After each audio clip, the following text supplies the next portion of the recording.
My son left his phone on the kitchen table. I was about to bring it upstairs for him. The screen lit up with a message from my daughter-in-law. "Don't worry. The old fool still thinks we love him. Soon enough, everything he built will be ours." I said nothing. I called my lawyer. I sold my 80-acre vineyard worth $6.2 million that I had spent 40 years building. I packed my belongings myself. When they returned home, their victorious smiles disappeared in front of the locked gate. Where was the vineyard? It was gone. I'm so glad you're here with Dad's Revenge Stories. Which city or country are you watching this from? Tell me in the comments. Please note this story includes fictional elements crafted for entertainment and educational purposes. Any resemblance to actual names or locations is strictly coincidental, but the underlying message brings clear value. The vines never lied to me. 40 years I had been walking these rows before sunrise, running my fingers along the cordons, reading the wood, the way another man might read a newspaper. A healthy cane had a particular give to it, a slight flex that told you the sap was moving right. A stressed vine pulled tight, almost brittle under your thumb.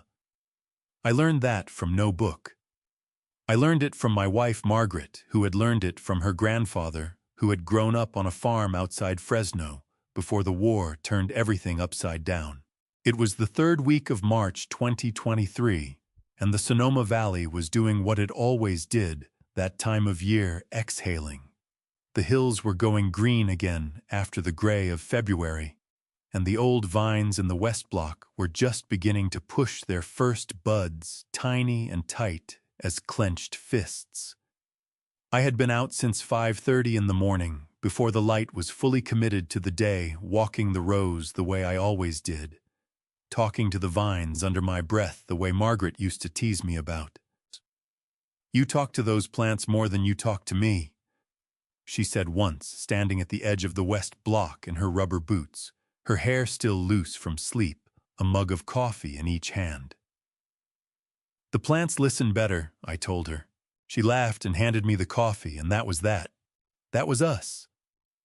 22 years of mornings that looked exactly like that one, until the February morning 8 years ago, when she didn't wake up beside me and the bed was cold, and the world rearranged itself into a before and an after with no warning whatsoever. I pushed that thought aside the way I always did, the way you have to when there is work in front of you. I stopped at the corner post of the West Block, the one Margaret had painted white herself the summer of 1987, the summer we put the first vines in the ground. The paint had faded and chipped and been repainted a dozen times since, but I knew which layer was hers. I put my hand on the post and stood there a moment, the way I did every single morning without fail. Then I heard Derek's voice from the direction of the house. "Give it 3 months. He'll be glad we're here." I went still. The voice carried in the cool morning air the way voices do across open land. I could not hear Cass's response. She was closer to the house, her voice lower. But I heard my son's words with perfect clarity, and something about the casual certainty in them made the hair on the back of my neck rise the way it does when the barometric pressure drops before a storm. I told myself I had misheard, or misread the tone. Derek was 41 years old, and he had always been a man who spoke with more confidence than the situation called for. It was a quality that had served him well in marketing meetings and dinner parties, and less well in the quieter, more demanding conversations of real life. I knew my son. I had been knowing him since the moment the nurse put him in my arms in the maternity ward of Sonoma Valley Hospital, and he stared up at me with those dark, skeptical eyes. They had arrived 11 days ago, a Saturday, with 2 SUV loads of belongings, and a reason that had sounded reasonable enough on the phone. Derek's marketing firm in San Francisco had been struggling. The funding had dried up. He and Cass needed somewhere to land while they figured out the next step. He had called me on a Tuesday evening, voice carefully measured the way he spoke when he had rehearsed what he wanted to say. Dad, Cass and I have been talking. We think it's time we came home. I had felt something open up in my chest when he said that. The house had been quiet for 5 years. Not the comfortable quiet of a man at peace, but the particular silence of rooms that had once held a life, and now held only its furniture. I told him yes without a second thought. I cleared out the upstairs, put fresh linens on the bed in the guest room, drove to the hardware store and bought a new shower curtain, because the old one had mildew at the bottom, and I had simply never bothered to replace it for myself. Standing now at the corner post of the west block, with Derek's voice still sitting in the air around me, I replayed the call in my mind and listened for what I might have missed. Give it 3 months. Not, Dad will love having us around. Not, it'll be good for all of us. 3 months. As if there were a timeline. As if there were an outcome being anticipated, I walked back toward the equipment shed, a long, low building along the north edge of the property that held the tractor. The harvest bins, the barrel racks along the far wall. In the corner nearest the door, there was an old wooden chair, heavy handmade, the kind of piece that had been built to last, rather than to look good. Margaret's father had made it in his garage sometime in the 1960s, and it had lived in various corners of the property ever since. I had been sitting in that chair every morning for as long as I could remember, with my coffee looking out the shed door at the vines while the day came up. I sat down now and wrapped both hands around my mug and looked out at the rows. 20 years ago, a boy had stood at the edge of those same rows, 14 years old, wearing a pair of sneakers with a hole in the right toe, asking if there was any work he could do. His name was Marcus Webb, and he had ridden his bicycle 4 miles from town on a Saturday morning because someone had told him the winery sometimes hired for harvest. It wasn't harvest season. I hired him anyway. I did not know then what I was doing. I know now, but that was a thought for another morning. This morning I had my coffee and my vines, and the particular unease that had settled into my chest at the sound of my son's voice. I sat with it the way you sit with a splinter you cannot quite locate, aware of the irritation, unable yet to name the source. The sun broke fully over the ridge to the east, and the west block lit up gold and green, and it was, as it had been every morning of my life here, almost unbearably beautiful. I finished my coffee, set the mug on the arm of the chair, stood up. There was work to do. There was always work to do. And for now, that was enough to hold on to. The first 3 weeks were good. I want to be honest about that, because it would be easy now, knowing everything I know, to look back and paint those early days in darker colors than they deserved. But the truth is that for a little while the house felt like a house again. There were voices in the kitchen before I came downstairs. There was the smell of coffee already made, bacon already going in the pan, and Cass standing at the stove in one of Margaret's old aprons, the blue one with the white trim that had hung on the hook by the refrigerator for 5 years untouched. And something about the sight of it being used again instead of just hanging there made my chest loosen in a way I had not expected. Derek came out to the vines with me those first mornings. He asked questions, real questions, not polite ones. He wanted to know why I pruned the way I did, leaving 2 canes instead of 1 on the older vines. He wanted to know how I read the soil moisture without instruments, just the feel of it between my fingers. He was not a natural. His hands moved with the uncertainty of a man more accustomed to keyboards than cordons, but he was trying, and I valued trying. Margaret always said trying was the most honest thing a person could do. It was during that second week that Pete Delgado came by the way he did every Monday, Wednesday, and Friday, pulling his old Ford pickup to the edge of the gravel lot and stepping out with the particular careful movement of a man whose knees had been complaining for a decade. Pete had been working this land almost as long as I had. He was 65 years old, built like a man who had spent his life outdoors, with a face that had been weathered into something close to geology. He did not say much as a rule. He observed. He assessed. He acted. In 30 years of working together, we had developed a shorthand that required very few actual words. That Monday morning, Pete watched Derek attempt to tie down a cane along the second trellis wire and said nothing for a long moment. Then he looked at me. "He's enthusiastic," Pete said. "He is," I agreed. "Enthusiasm's a start," Pete said, and went back to work. It was the most generous thing Pete Delgado had ever said about anyone he had met for the first time, and I took it as a good sign. Cass was different from Derek in the way she moved through the house. Where Derek was visible, loud, and his goodwill present in every room, Cass was efficient. She reorganized the kitchen within the first week, not dramatically, just subtly, the way a person does when they are making themselves comfortable. The spice rack moved 6 inches to the left.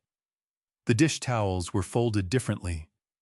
Small adjustments, the kind that are easy to dismiss as helpfulness. And I did dismiss them, because I was glad to have someone in the house who cared about such things. I had not cared about such things since Margaret. It was a Tuesday evening, the 22nd day after they arrived, when Cass said it for the first time. We had been sitting on the back porch after dinner, the three of us, the valley going purple and gold in the late light, the way it does in April when the days start stretching out. Cass had her feet tucked under her on the wicker chair and a glass of the Reserve Zinfandel in her hand, the 2019 which I had not opened for guests in 2 years because I was saving it for a reason I had not yet identified. "I was thinking," she said, looking out at the vines, "that we should do something about the irrigation on the north slope. Our place deserves better than what that old drip system is giving it." Our place. She said it the way you say something you have been saying for years. No hesitation. No awareness that the phrase might land differently than intended. She was looking at the valley when she said it. Her voice easy and warm, and Derek nodded beside her with the same ease, and the moment passed in under 4 seconds. But I heard it. I heard it the way you hear a floorboard creak in a house you know by heart, not alarming exactly, but present. A sound that did not belong to the settled vocabulary of the building. I lifted my glass and drank, and did not say anything, because what was there to say? She was comfortable. She was nesting the way people do when they are trying to feel at home somewhere new. I had told them to come. I had made up the room. I had bought the shower curtain. I could not now resent the very comfort I had tried to create. But I set it aside carefully, the way you set aside a tool you are not sure you will need, but do not want to lose track of. Later that night, I sat in the kitchen after Derek and Cass had gone upstairs. The house had gone quiet in that specific way it does after other people's noise, a kind of ringing absence, like the air was still adjusting. I poured a small measure of brandy and sat at the table where Margaret and I had eaten 35 years of dinners, and I looked at the spice rack in its new position 6 inches to the left, and at the dish towels folded in a way that was not wrong, just different. Through the ceiling I could hear Cass's voice, not the words, just the tone. She was on the phone. Her voice was quick and clipped, nothing like the warm, easy cadence she used at the dinner table. It reminded me of something I could not immediately place. Then I placed it. It reminded me of the voice Derek had used when he called me that Tuesday evening, 2 weeks before his arrival, rehearsed, measured, careful. The voice of a person who has thought about what they want before they open their mouth. I finished the brandy, rinsed the glass, turned off the kitchen light. At the foot of the stairs, I stopped and listened. Cass was still talking. I caught one phrase before I moved away. Not enough for context, not enough to mean anything on its own. "The timeline is still good," she said. "I went to bed. I lay in the dark and looked at the ceiling, and told myself I was a suspicious old man reading trouble into ordinary things. I had been alone too long. I was not accustomed to other people's lives moving through my space. I almost convinced myself. Almost. I have always been an early riser. Not by discipline, by disposition. My body had been waking itself at 5:15 for so many decades that the alarm clock on my nightstand existed purely as a formality, something Margaret had insisted on, and that I had never removed after she was gone. It went off every morning at 5:30, and I was always already awake, lying in the gray, pre-dawn dark, listening to the property settle around me, the way old houses do, creaking and sighing like a living thing, working out the stiffness of the night. So when I came downstairs on a Thursday morning in the second week of April and found my kitchen table buried under someone else's life, I noticed. I noticed the way you notice when something you have relied on without thinking has been quietly moved without your permission. Cass's laptop sat open at the head of the table, my end the chair I had sat in for 35 years. Beside it, 2 legal pads covered in her handwriting, a stack of folders with color-coded tabs, 3 uncapped pens, and 2 coffee mugs, both empty, both leaving rings on the wood.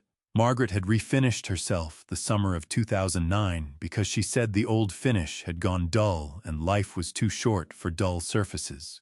I stood in the kitchen doorway for a moment, taking it in. Then I moved to the counter, poured my coffee, and sat in Margaret's chair.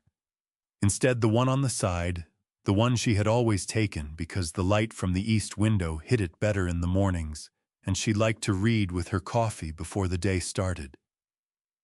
I sat in her chair and drank my coffee and looked at the occupation of my table and said nothing, because there was nothing yet that needed to be said. Cass came down 20 minutes later in workout clothes, hair pulled back already, on the phone. She raised a hand at me, a greeting and a request for quiet simultaneously, and sat down at the laptop without moving any of it, without offering to clear the space, without seeming to register that I had displaced myself to accommodate her belongings. She was talking about Q2 projections to someone on the other end of the line, her voice carrying the clipped precision of a person in the middle of business that mattered. I finished my coffee, rinsed my mug, went out to the vines. I told Pete about it that morning while we were checking the bud break on the east block, moving slowly down the rows the way we always did, unhurried the way the work required. She sat up at the table, I said. Pete pulled a bud gently with 2 fingers, checking the development. Your table, the kitchen table. He was quiet for a moment. Did she ask? No. Pete moved to the next vine. He said. That was all. But from Pete Delgado, that particular sound carried the weight of a paragraph. I did not think much more about it until the following Saturday, when Derek appeared in the kitchen doorway at 4 in the afternoon and said in the easy tone of a man announcing something already decided, "Hey, Dad, we're having a few people over tonight, some folks from the industry. Cass thought it would be good to start building some relationships up here." I was sitting at the kitchen table. Cass had cleared her things that afternoon, temporarily, for reasons I did not yet understand, reading the Press-Democrat and drinking my second coffee of the day. I looked at my son over the top of the paper. "Tonight," I said. "Yeah, just casual. Maybe 8-9 people. Cass is handling the food." He paused. "She wanted to open a few bottles of the Reserve, the 2018 Cab, and maybe the 2017 Petite Syrah, if that's okay." The 2017 Petite Syrah was not okay. The 2017 Petite Syrah was 42 cases of the best wine I had ever made, a vintage that had required 3 years of patience and 1 perfect September, and I had been parceling it out to my best wholesale accounts at $68 a bottle because I knew what it was worth. But Derek was already moving back toward the hallway, already assuming the answer, so I said, "Fine," and went back to my paper and hated myself a little for it. They arrived at 7. 8 people, then 12, then closer to 15 industry contacts. Derek said, though the industry in question was never entirely specified. There were 2 men in sport coats who spoke the language of venture capital, a woman who described herself as a brand consultant, a younger couple who had just launched a canned wine operation out of Healdsburg. Derek circulated with the ease of a man in his natural habitat, laughing loudly, refilling glasses, steering conversations toward himself with the practiced fluency of someone who had spent 2 decades in rooms like this.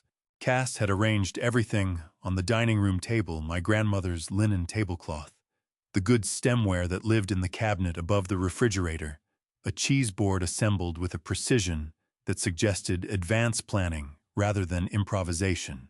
She moved through the room with a hostess's command, introducing guests, redirecting conversations, managing the evening the way a conductor manages an orchestra. I sat at the end of the dining room table and drank 1 glass of the 2017 Petite Syrah and listened. At some point, a man in a gray sport coat, one of the venture capital speakers, heavy-set, with the particular confidence of someone accustomed to being the most financially relevant person in any room, leaned toward me and said, "So you're the grandfather." I looked at him. "I'm the owner," I said. He blinked. "Oh, sorry. I thought—" He glanced toward Derek, who was across the room with his back turned, laughing at something one of the Healdsburg couple had said. Derek mentioned his family had been running the place for a few generations. I assumed 1 generation. I said, "Mine."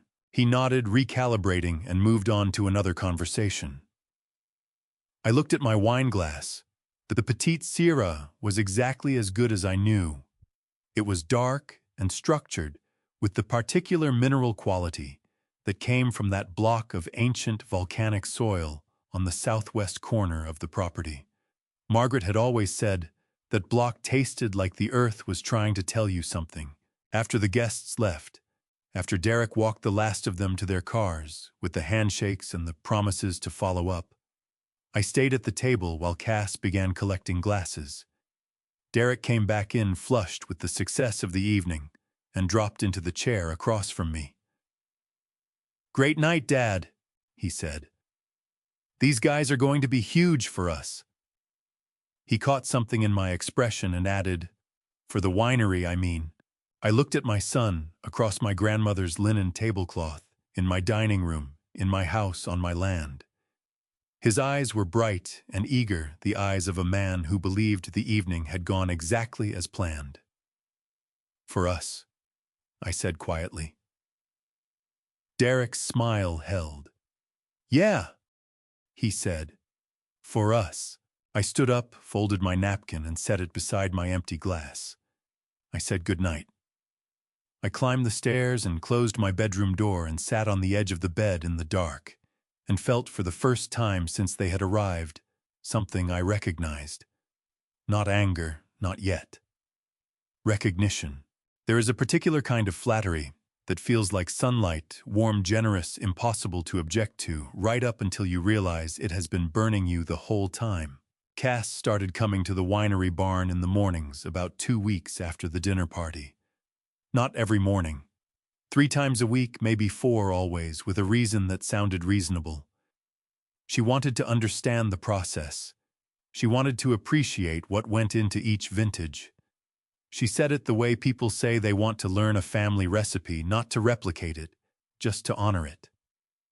To understand where it came from. I believed her because I wanted to. Because teaching had always come naturally to me the way it comes naturally to people who learned everything they know from someone else and feel the debt of that. Margaret's grandfather had taught her. She had taught me. I had taught a 14-year-old boy named Marcus Webb, who showed up one Saturday with a hole in his shoe and more patience than most grown men I had known. Teaching was how I expressed respect. It was also, I see now, how I expressed trust I had not yet earned the right to give. The first morning Cass came in, she stood at the threshold of the barn and looked around with the expression of someone encountering a foreign country, wide-eyed, curious, slightly reverent.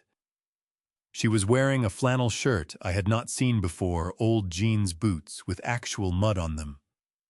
The outfit said, "I am serious about this. I am not a guest. I am someone who belongs here." "Where do I start?" she asked. I handed her a pair of gloves and started from the beginning. I showed her the fermentation tanks, 3 stainless steel vessels along the north wall, each holding a different lot from last harvest. I explained the difference between primary and secondary fermentation, how the wild yeasts that lived naturally on the grape skins drove the first phase, converting sugars to alcohol, producing heat and carbon dioxide, and a particular kind of controlled chaos that smelled, if you were standing over the tank at the right moment, like the earth itself was breathing. She listened with her head slightly tilted the way attentive people do, and she asked good questions. Precise questions. The kind that told you the person asking had already done some reading. She had a small notebook, black cover spiral bound, the kind you buy at a drugstore. She wrote things down as I talked. I noticed the notebook on the 3rd session. I noticed it more carefully on the 5th, when I saw her write down the name of a supplier, Guadalupe Organics, out of Napa, a small family operation that had been selling me a specific strain of dry farmed compost for 11 years, a relationship built on handshakes and consistency, and the kind of mutual trust that takes a decade to establish. The name and phone number were on a card tacked to the inside of my supply cabinet, the cabinet I had left open while I was pulling out the inoculation records. I did not say anything. I told myself she was being thorough. I told myself thoroughness was admirable. Pete saw it differently. He came to me on a Wednesday afternoon, the 3rd week of May, while we were moving barrels in the cave, the underground aging room I had excavated myself in 1998 with a rented backhoe and 3 weeks of work that had nearly broken my back and absolutely broken my budget. Pete set his end of a barrel on the rack and straightened up slowly, one hand pressed to the small of his back. "She photographed your VIP list," he said. I set my end of the barrel down. "What?" "Tuesday morning, while you were on the phone with the distributor." Pete's voice was flat the way it got when he was reporting something he wished he did not have to report. "She had the binder open on the workbench, took 4 pictures with her phone. Quick. Thought nobody was looking. The VIP list was 23 names, wine directors at restaurants in San Francisco, private collectors in Marin and Napa, 2 buyers from import houses in Chicago who had been purchasing from me for 15 years. It was not written down anywhere public. It existed in a single binder on my workbench, compiled over 4 decades from relationships that could not be photocopied, only inherited through trust. The list without the relationships behind it was just names.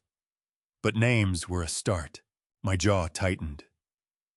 I could feel it the way you feel a muscle locked down when your body decides something before your mind catches up. "You're sure?" I said. "Walter."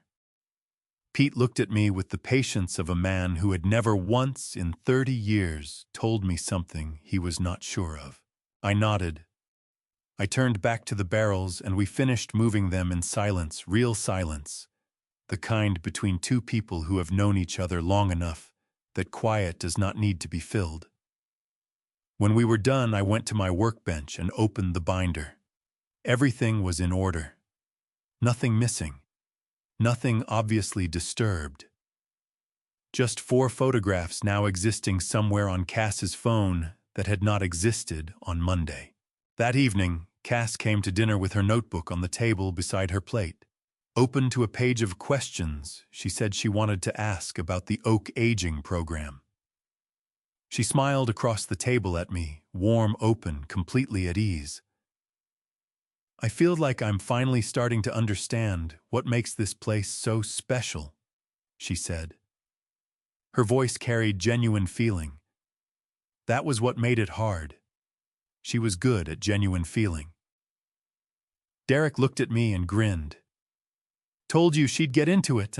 I looked at Cass's notebook, at the careful handwriting filling the pages, at the black cover sitting on the table beside the bread basket in my kitchen. My chest felt tight in a way that had nothing to do with my heart. You're a quick learner, I said. Cass smiled wider. I had a good teacher. After dinner, I went to the barn alone. I stood at the supply cabinet and looked at the card with Guadalupe Organics written on it in my own handwriting. Then I looked at the VIP binder. I picked it up, carried it to my office, and locked it in the bottom drawer of my desk. The one with the key I had not used in years, the one that still had Margaret's initials scratched into the metal from the day she labeled every key in the house so I would stop losing them. The key was cold in my hand. I held it there for a long moment, standing in the dark of my office, listening to the barn settle around me. Something had shifted, not broken, not yet, but shifted the way a foundation shifts before the cracks appear in the walls, slow and quiet, and absolutely certain of what it is becoming. The Cloverfield Gazette came out every Thursday. It had been coming out every Thursday since 1962, printed on paper, thin enough to read through if you held it to the light, delivered by a teenager on a bicycle to every address in town, whether you subscribed or not. Margaret had read it cover to cover every week for 30 years. I had read the farming section and the obituaries and ignored the rest. It was a small-town paper with small-town concerns, zoning disputes, high school sports scores, the occasional human interest piece about someone's prize-winning tomatoes, or a dog that had learned to open the refrigerator. I picked it up off the front porch on a Thursday morning in the second week of June, the way I always did, intending to take it inside with my coffee and read the farming section before heading out to the vines. The headline stopped me before I reached the door. It ran across the top of the front page in the Gazette's largest font, the one they reserved for genuine events, floods, elections, the occasional death of someone the whole town had known, the son who came home, how Derek Haynes is breathing new life into a Sonoma legend. There was a photograph beneath it. Derek standing at the corner post of the West Block, my corner post, the one Margaret had painted white in 1987, the one I put my hand on every single morning. He was smiling the wide, easy smile he had inherited from nobody in our family, one hand resting on the post, with the casual ownership of a man who had stood there 1,000 times. The vines stretched behind him in both directions, green and full in the June light, and the photograph was beautiful, and everything about it made my stomach drop in a way I had not felt since the morning the doctor called about Margaret's scan results. I sat down on the porch steps. I read the article. Lena Marsh had written it.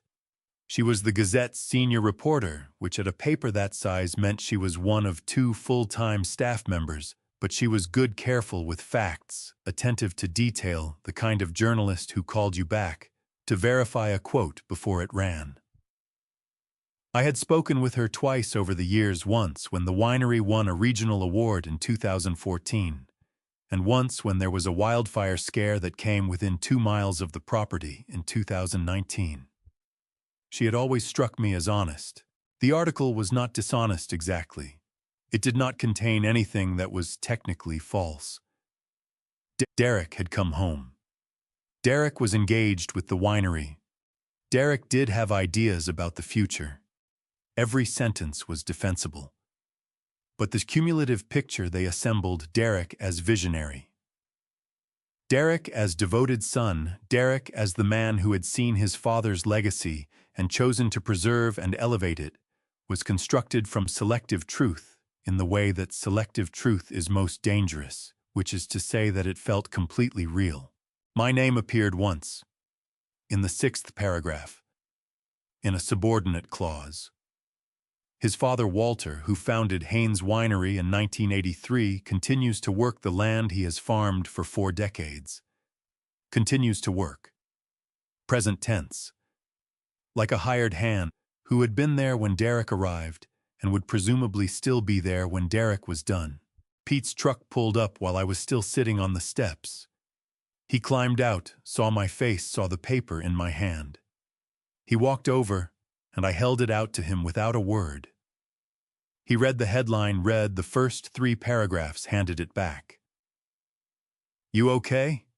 he asked. His voice was careful, the way Pete's voice got when he was managing something he considered fragile. "It's just a story," I said. Pete looked at me for a long moment, with the expression of a man who had known me for 30 years and understood precisely the difference between what I said and what I meant. He did not push it. He pulled his gloves from his back pocket and headed toward the barn, and I was grateful for that, for the particular mercy of a friend who knows when to leave a thing alone. I folded the paper and went inside. Cass was at the kitchen table, her end, her laptop, her color-coded folders, and she looked up when I came in with an expression of such practiced neutrality that I understood immediately she had known the article was coming. She had known and had not told me. The neutrality on her face was the neutrality of someone who has prepared a response and is waiting to deploy it. "Did you see the piece in the Gazette?" she asked. "Just now," I said. "Lena did a good job." She paused. "It's great exposure for the winery." I poured my coffee, said nothing, looked at the counter where the paper lay folded between us. "Derek talked to her last week," Cass added. "He wanted to get ahead of the story, build some local goodwill before we roll out the new positioning." The new positioning. I turned the phrase over in my mind. It had the texture of something that had been discussed at length in rooms I had not been invited into. "What new positioning?" I asked. Cass opened her mouth, closed. It made a small adjustment in her expression that was almost invisible. "Just some ideas we've been developing. Nothing finalized." She looked back at her laptop. "We'll sit down soon and walk you through everything." I took my coffee and went to my office. I sat at my desk and opened the bottom drawer, the locked one, and confirmed that the VIP binder was exactly where I had put it. Then I looked up through the office window that faced the driveway and saw Cass's car parked at the angle it always was, slightly crooked, taking up more of the gravel space than necessary. I was still sitting there 20 minutes later when I heard her on the phone in the next room, the room that had been my reading room, then a storage space, then apparently Cass's secondary office, a transition I had not been asked about and had not objected to. Her voice carried through the wall the way voices carry through old walls, which is to say imperfectly, but enough. She was presenting something.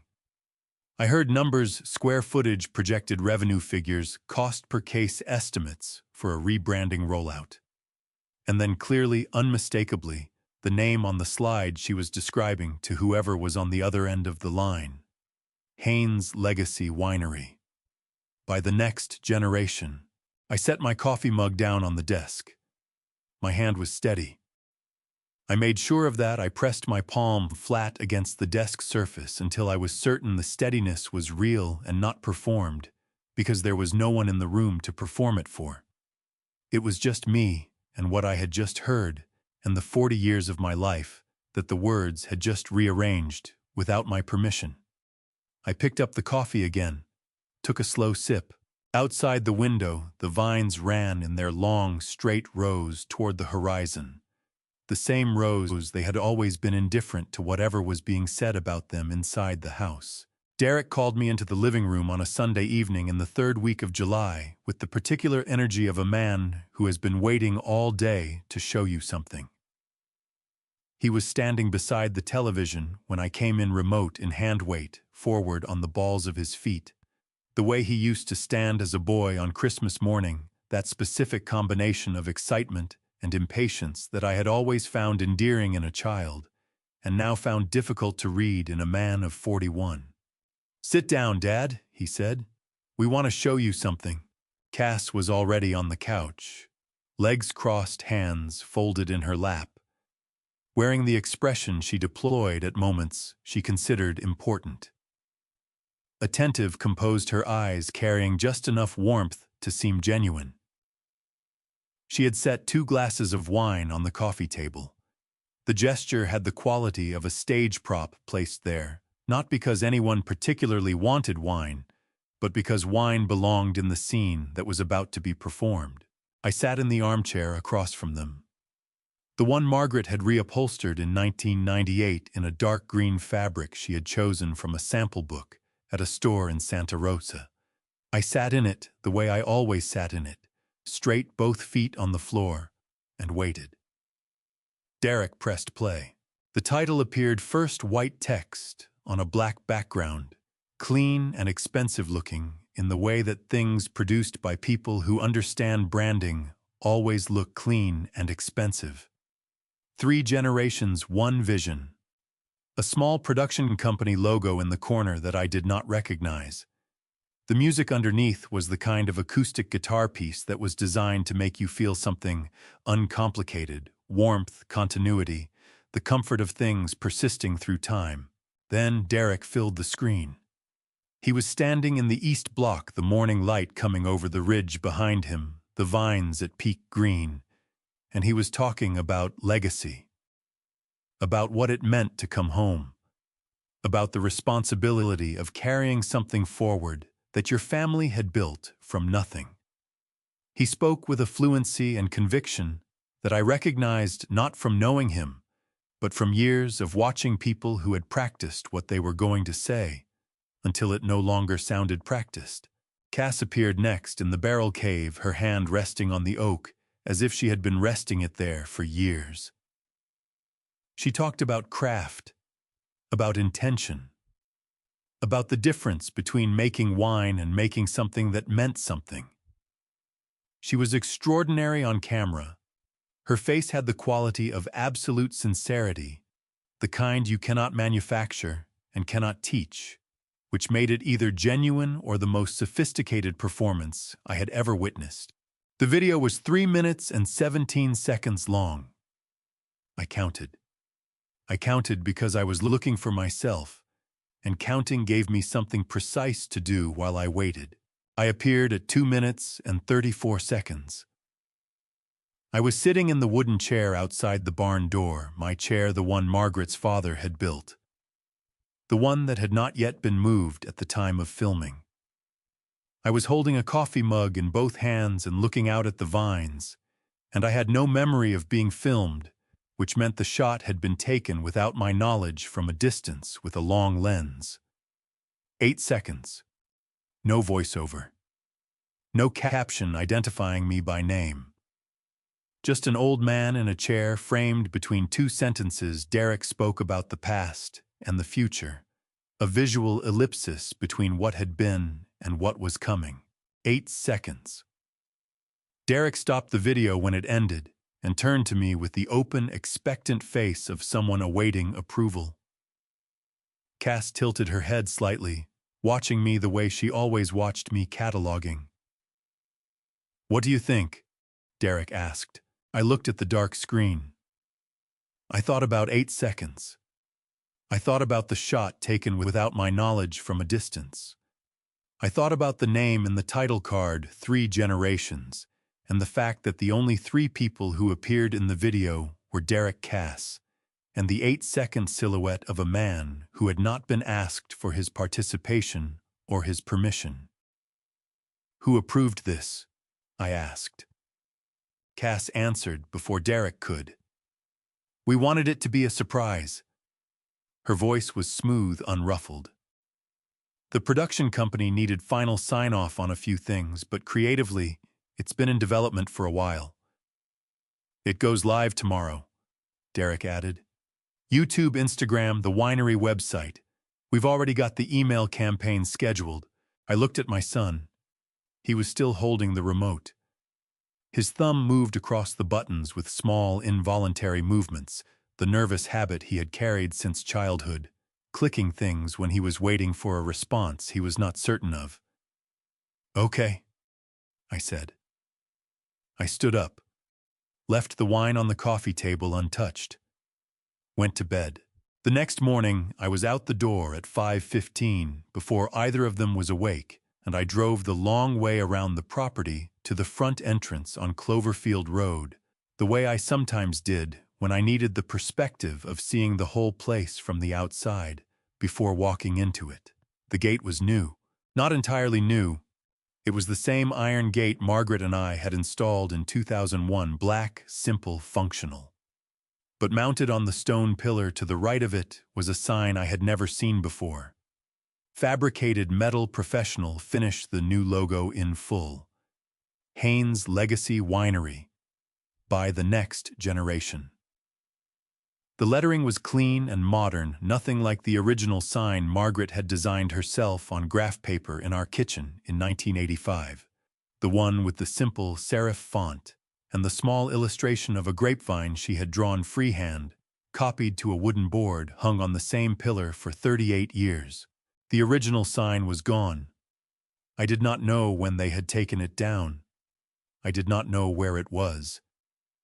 I got out of the truck and stood at the gate in the early morning and looked at the new sign for a long time. My hands gripped the iron bars of the gate, cold metal dew on the surface, the chill of 6 in the morning in Sonoma Valley in late July.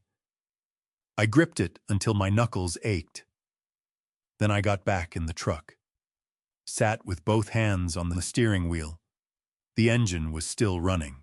Margaret had drawn that sign on a Thursday evening in October, sitting at the kitchen table with a cup of tea and a mechanical pencil, and she had shown it to me when she was done and said, "What do you think?" And I had said, "It's perfect." Because it was. Because she was. I pulled out my phone, scrolled to a name I had not called in years. Gloria Trent, Margaret's old friend. I did not call yet. I was not ready yet, but I saved the number. And I drove through the gate under the new sign and went to work in my vines. The chair had been in the same corner of the equipment barn for 11 years. Before that, it had been on the back porch where Margaret used to sit in the evenings with a book and a glass of whatever we had open. Before that, it had been in the living room in the corner by the fireplace, which is where her father had originally put it, when he built it sometime in the early 1960s, in his garage in Modesto, using salvaged oak from a demolished schoolhouse. He had been a carpenter by trade and a perfectionist by temperament. And the chair showed both qualities, heavy, perfectly joined, built to outlast not just its maker, but the generation after him and probably the one after that. Margaret had moved it to the barn herself one afternoon, when I was out on the tractor dragging it across the gravel with Pete's help, because it was too heavy to carry. When I came in and found it, there positioned at the corner nearest the door with a clear line of sight down the main row of vines, I asked her why. "Because that's where you spend half your life," she said. "You should have somewhere decent to sit." That had been 2012. The year before, she got sick. I had sat in that chair every morning since, with my coffee, watching the day come up over the vines. After she died, I sat in it longer. Sometimes I talked to her. Not out loud, just in my head, the way you carry on conversations with people you have lost, supplying both sides from memory, which becomes less accurate over time, but never stops being necessary. On a Tuesday morning in the second week of September, I came into the barn at 5:30, and the chair was gone. Not gone from the barn entirely. I found it 20 minutes later after I had checked the cave and the bottling room, and the corner behind the barrel rack where we stored the broken equipment we kept meaning to throw away. It was wedged between the back wall and the compressor unit, the large industrial compressor that ran the cooling system for the cave, which sat in the darkest, least accessible corner of the barn, surrounded by dust and the smell of machine oil. The chair had been pushed in there with enough force that one of the back legs had scraped a long mark across the concrete floor. I stood looking at it for a moment. Then I went to find Cass. She was in the driveway directing two men in a van who were unloading photographic equipment, lighting rigs, a backdrop frame, cases of camera gear. She was moving with the decisive energy she brought to anything she considered logistically complex, her phone to her ear, her free hand gesturing at angles and distances. Oh, Walter. She turned when she heard my boots on the gravel, and her expression arranged itself into something apologetic. I meant to tell you last night, we're doing a shoot today, some content for the website rebrand and the fall campaign. I needed the corner of the barn cleared. She glanced at the equipment being unloaded. It's just for the day. Everything goes back tonight. That corner is where I sit in the mornings, I said. I know. She tilted her head in the way she did when she was managing someone's feelings rather than responding to them. It's just a chair, Walter. We'll put it right back. Just a chair. I looked at her. She was already turning back to the van, already back on her phone. The conversation with me concluded in her accounting, before I had said what I came to say. So I said nothing more. I turned around and walked back into the barn and picked up my coffee mug from the workbench where I had set it and drank the rest of it cold, standing up, looking at the scrape mark on the concrete floor. 3 weeks later, on the first Saturday of October, I turned 68 years old. For as long as I could remember, the birthday had been marked the same way. Pete came over in the morning, and 2 or 3 of the other men I had known for decades, neighbors and old friends from the valley, would stop by during the day. We would open a bottle or two, usually something I had been saving for no particular occasion, and we would sit on the back porch and talk about nothing important, which is to say, we would talk about everything that actually mattered. Margaret had always made a lemon cake with cream cheese frosting my specific and unwavering preference, and after she died, Pete's wife Rosa had taken over the tradition without being asked, showing up every year with the cake in a carrier, refusing payment, refusing thanks beyond the first year. I woke up on that Saturday and came downstairs to find the house already busy. Derek and Cass had arranged for a full production crew, 8 people, a photographer and a videographer, and various assistants, plus a stylist, whose specific function I never clearly understood, to spend the day shooting content in the vineyard. There were equipment cases stacked in the front hall. Someone had strung additional lighting along the west block trellis wires. A catering table had been set up near the barn with coffee and pastries for the crew positioned directly in front of the barn door. I called Pete from the kitchen. He picked up on the second ring. "There's a crew here," I said. A pause. "I know. I'm at the gate. There's a woman out here who told me the property is closed for a private event today." I walked to the front window and looked down the driveway. Pete's truck was idling at the gate. Behind it, I could see the car of one of my oldest friends, Ray Collier, who had been farming the property 2 miles east of mine for 32 years. I put on my jacket and walked down the driveway. The young woman at the gate, one of Cass's assistants, I recognized her from the barn chute, stepped aside when she saw me coming. I opened the gate myself. Pete climbed out of his truck and we shook hands the way we always did, and Ray got out of his car and shook my hand too, and the 3 of us stood there on the outside of my own gate. While inside the property, someone called out instructions about the angle of a reflector panel. Pete's truck had a cooler in the bed. Rosa's lemon cake was inside it in the carrier. Pete lifted it out and set it on the tailgate. "We can do this out here," he said. So we did. We stood at Pete's tailgate in the morning sun, the 3 of us, eating lemon cake with plastic forks from a paper bag Pete had brought, and drinking coffee from a thermos, while inside my property, a crew of 8 people photographed my vineyard for a brand that had replaced my name with a tagline. Ray lifted his coffee cup. "Happy birthday, Walter." "Thank you," I said. We stood there for a while. Nobody said very much. There was nothing that needed to be said. When Pete was leaving, he gripped my arm above the elbow, the way men of our generation express things they will not put into words, and said quietly, "Walter, there's something I need to tell you, but not today." I looked at him.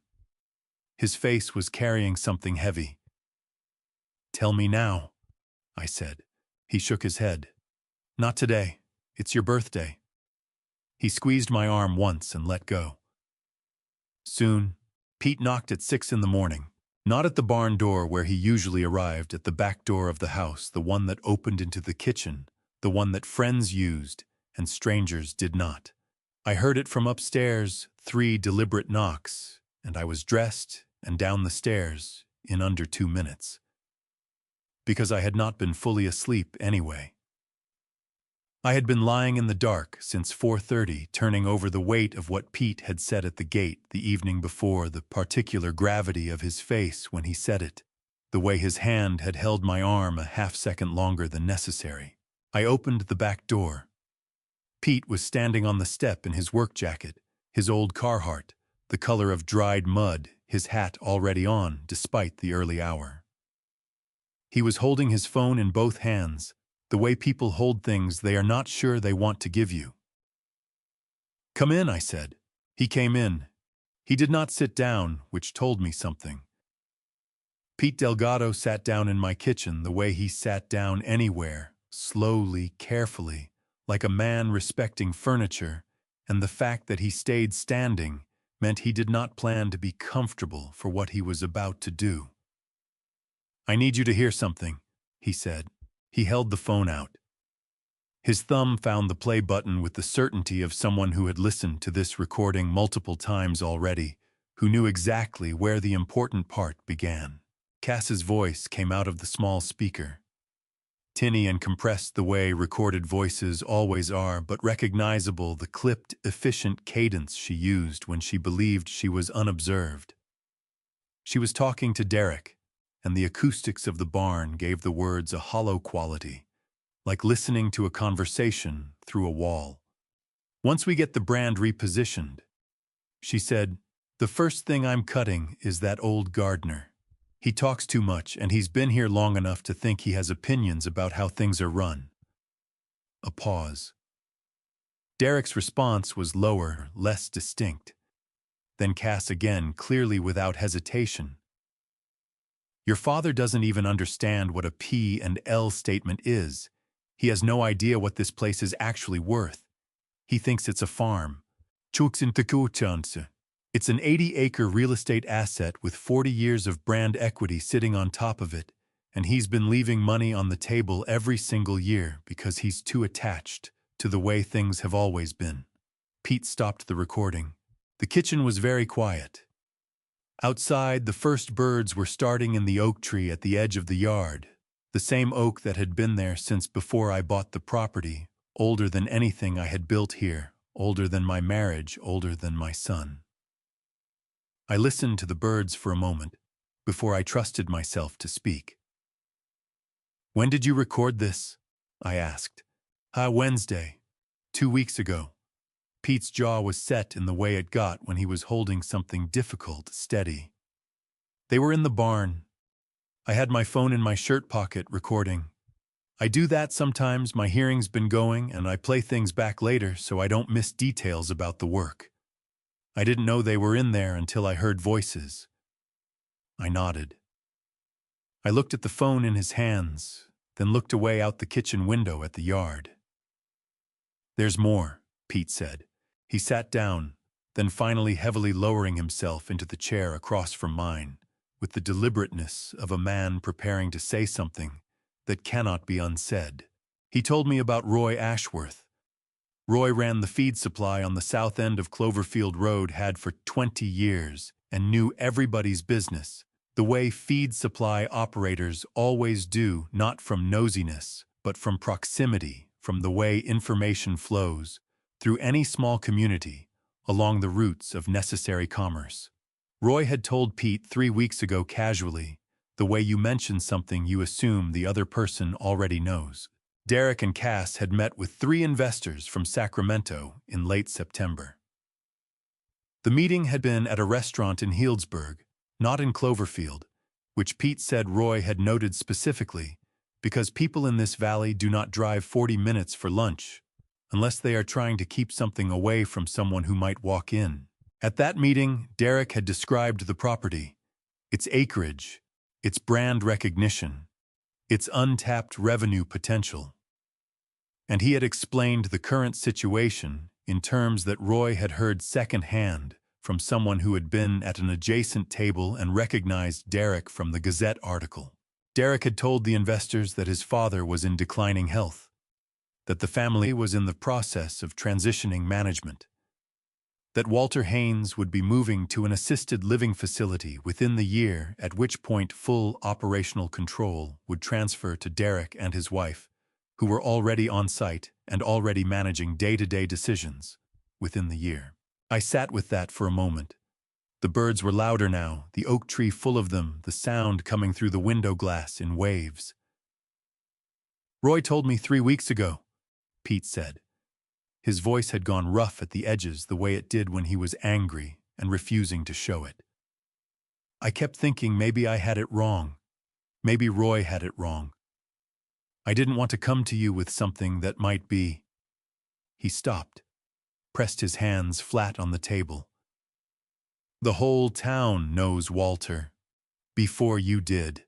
The whole town." I thought about the people I had known in Cloverfield for 30, 40 years. The ones who had watched me build this place from a piece of raw land and an idea and 4 years of wages Margaret and I had saved before we could afford the first planting. The ones who had brought food to the house when Margaret died and shaken my hand at her funeral and asked after me every time I came through town. All of them now carrying information about my future that I had not been given. "Declining health," I said. "That's what Roy heard." I stood up, walked to the counter and back. My legs needed to move. That was a physical fact, not a decision. I paced the length of the kitchen once and came back to the table and stood there with both hands on the back of my chair. "I'm 68 years old," I said. "I walked 6 miles of Vine Rose last week. I haven't seen a doctor for anything other than a checkup in 4 years." "I know," Pete said. He told investors I was in declining health. "I know, Walter."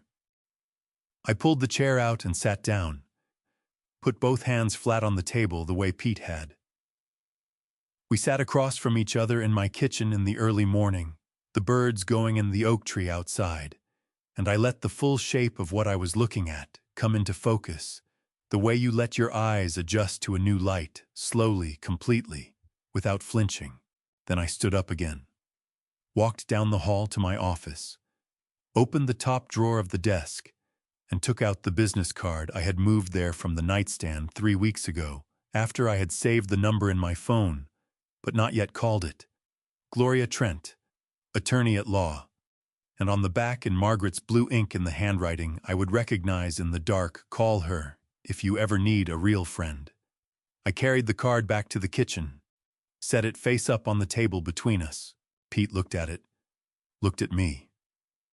"Tomorrow," I said. He nodded once. That was enough. I called Gloria Trent the next morning at 8 o'clock, sitting in my truck in the parking lot of the Cloverfield post office, because I did not want to make the call from inside the house. I had learned that lesson sometime in the past several months without fully registering, when the awareness that the walls of my own home were no longer reliably private, that voices carried through old plaster in both directions, that the particular acoustics of a house built in 1971 did not discriminate between the conversations happening inside it. She picked up on the third ring. Her voice was what I had expected from the 2 times I had met her at Margaret's side over the years, direct, unhurried, the voice of a woman who had decided a long time ago not to perform patience. She did not feel, or warmth she did not mean. "Walter Haynes," she said, as if she had been expecting the call. Perhaps she had. Perhaps Margaret had told her something I did not know about in those last months, when the 2 of them had conversations I was not part of, because Margaret had been protecting me from things she thought I would carry badly. "Gloria," I said. I need some advice. Tell me what's happening. So I told her. I sat in my truck in the post office parking lot with the engine off and the windows beginning to fog in the November morning, and I told her everything. The recording Pete had made the investors in Healdsburg, the rebranding, the video, the sign on the gate, the VIP binder Cass had photographed. I told her in the order it had happened, because I am not a man who tells stories well out of sequence, and she listened without interrupting, which was the most useful thing anyone had done for me in months. When I finished, she said, "Do you have the deed to the property?" "In my desk, paid off in full, my name only." "Good. Don't move it. I want you to do something else for me. Before our next conversation, I want you to go through any business documents you have on the property, contracts, distribution agreements, anything with your signature on it, and pull anything that looks unfamiliar, anything you don't remember signing." I told her I would. We arranged to speak again in 2 weeks. When I hung up, I sat in the truck for another few minutes, looking at the brick face of the post office. Something in my chest had loosened very slightly, not relief exactly, more like the first millimeter of given a knot you have been pulling at for a long time. The unfamiliar document turned up 11 days later. I had been going through the filing cabinet in my office methodically, one drawer at a time, the way I approached any task that required patience, slowly, completely, without skipping. It was in the third drawer behind the current year's distribution records, in a folder I did not recognize. A contract with a Napa Valley distribution company called Meridian Beverage Group, 4 pages standard commercial language for an exclusive distribution agreement, covering a 3-year term. The contract gave Meridian exclusive rights to distribute Haynes Legacy Winery products, that name not mine, across 9 western states, at terms that were significantly below my current wholesale rates. At the bottom of the 4th page above the notary stamp was my signature. I had not signed it. I knew this the way I knew my own handwriting, which is to say, with the particular certainty of something you have looked at so many times, it has become indistinguishable from your own face in the mirror. The signature was close. Whoever had copied it had worked from a real document, probably one of the distribution agreements in the same filing cabinet, but the pressure was wrong. The way the H in Haynes lifted at the end was wrong. The pen had moved with the deliberateness of someone concentrating, not the automatic ease of a man signing his own name for the 43rd consecutive year. My hands were very steady when I put the document back in the folder. I called Gloria that afternoon. I read her the key terms of the contract over the phone while she listened and occasionally asked me to repeat a figure. When I finished, she was quiet for a moment. Then she said, "Walter, under California law, a contract signed without the knowledge or consent of the named party is void, meaning it has no legal force from the moment it was created. It cannot bind you to anything, but I need you to do something very specific." She told me not to move the document, not to confront anyone about it, and not to indicate in any way that I had found it. She told me to photograph every page with my phone, send the photographs to her email address, and return the folder to exactly the position I had found it in.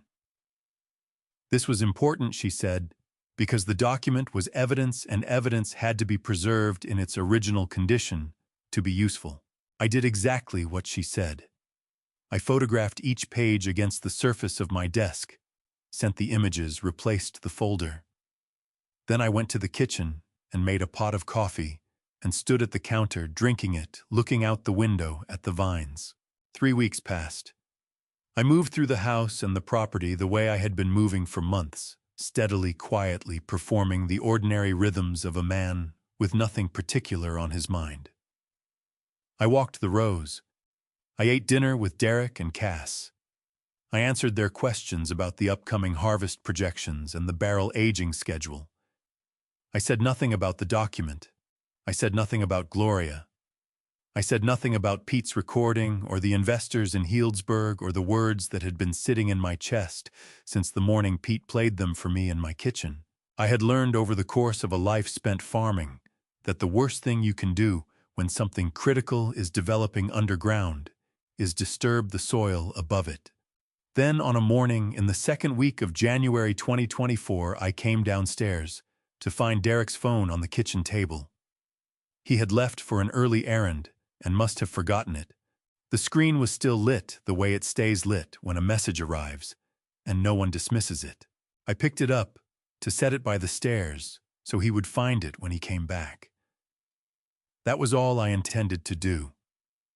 But the screen was facing me, and the message preview was visible without unlocking anything, and I read it before I understood what I was reading. It was from Cass. Sent at 6:47 in the morning while I had been out walking the rows. Don't worry. The old fool still thinks we love him. Soon enough, everything he built will be ours. I set the phone back down on the table, exactly where it had been. I did not move it to the stairs. I stood in my own kitchen and read those words again in my memory, and felt something that was not anger, something quieter and more final than anger. The particular clarity of a man who has been almost seeing something for a very long time and has now seen it completely. I looked out the window at the 40 acres of vines I had planted and tended and spoken to under my breath for 4 decades. The vines my wife had loved. The land that had my name on its deed, and until this morning, my son's assumption written over every inch of it. I walked straight out to my truck, drove past the gate and pulled into the gravel turnout near the old creek bridge where no one could see me. My hands were calm as I dialed Gloria's direct line. She answered on the very first ring.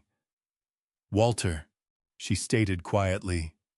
"Gloria," I said, looking toward the ridgeline. "It's time to set things in motion. Today." Derek came to my office on a Tuesday evening in the first week of February, and I knew before he opened his mouth that something was coming. I knew it the way you know weather before it arrives. Not from a single sign, but from the accumulation of small indicators that your body registers before your mind catches up. The way he had been quieter than usual at dinner. The way Cass had excused herself early, which she never did when the conversation was ordinary. The way Derek knocked on my office door with 2 knocks instead of 1, which was the pattern he had used as a teenager when he was about to ask for something he already suspected I would say no to. "Got a minute, Dad?" he said. "Come in," I said. He sat in the chair across from my desk, the wooden chin chair with the straight back that I kept there for exactly this purpose, for conversations that needed to be conducted at a desk rather than around a kitchen table. He had a folder with him, which he set on his knee without opening, and he looked at me with the expression he had been working up to all evening. "I want to talk about the West Block," he said. "The West Block. The oldest section of the property. 4 acres of head-trained vines planted in the spring of 1987. The year our son turned 4 years old. The year Margaret decided she was done waiting to put the first permanent vines in the ground, and spent 3 weeks on her knees in the April mud setting each plant herself because she said she wanted to know every one of them by hand. She had talked to them while she planted. I had watched from the fence line, pretending not to, because she would have been embarrassed if she thought I could hear. Those vines were 37 years old. In the wine world, vines that age were not liabilities. They were the closest thing the industry had to sacred. "What about it?" I said. Derek opened the folder. He laid 3 pages on my desk, architectural renderings printed in color, the kind of professional presentation you commission when you have already decided what you want and need the visuals to do the persuading for you. The first page showed an aerial view of the property with the West Block outlined in red and a proposed structure superimposed over it. A building. Long, low, glass-fronted, the kind of architecture that photographs well from drones and appears in travel magazines. "We've been talking to a design firm in San Francisco," Derek said. The concept is a destination dining experience. Farm-to-table hyper-local, the whole positioning. There's also a glamping component, 8 to 12 luxury tent sites along the northern edge with views of the valley. He tapped the second page, which showed the tent configurations. The revenue projections are significant, Dad. We're talking about tripling the property's annual income within 3 years of opening. I looked at the renderings. I looked at the red outline over the west block. I looked at the tent sites positioned along the ridge where Margaret used to walk in the evenings, where I could still find her boot prints in my memory if I went there on the right kind of morning. You'd need to pull the vines, I said. The west block vines, yes. He said it with the steadiness of someone who had rehearsed this particular sentence many times. They're old growth, Dad. The yield per acre is well below commercial viability. We'd be replacing 4 acres of underperforming vines with a revenue stream that... Who planted those vines? I asked. Derek stopped. He knew the answer. He had known it since he was 4 years old, since he was old enough to understand what the West Block meant, and why his mother walked there the way she did with that specific quality of attention she brought to the things she had made. Mom did, he said. His voice dropped slightly on the word mom, a reflex he could not help, the same reflex that made him look away from me for a half-second before he looked back. But Dad, she's been gone 5 years. The vines don't know that. They're just vines. They're just vines. I looked at my son across the desk.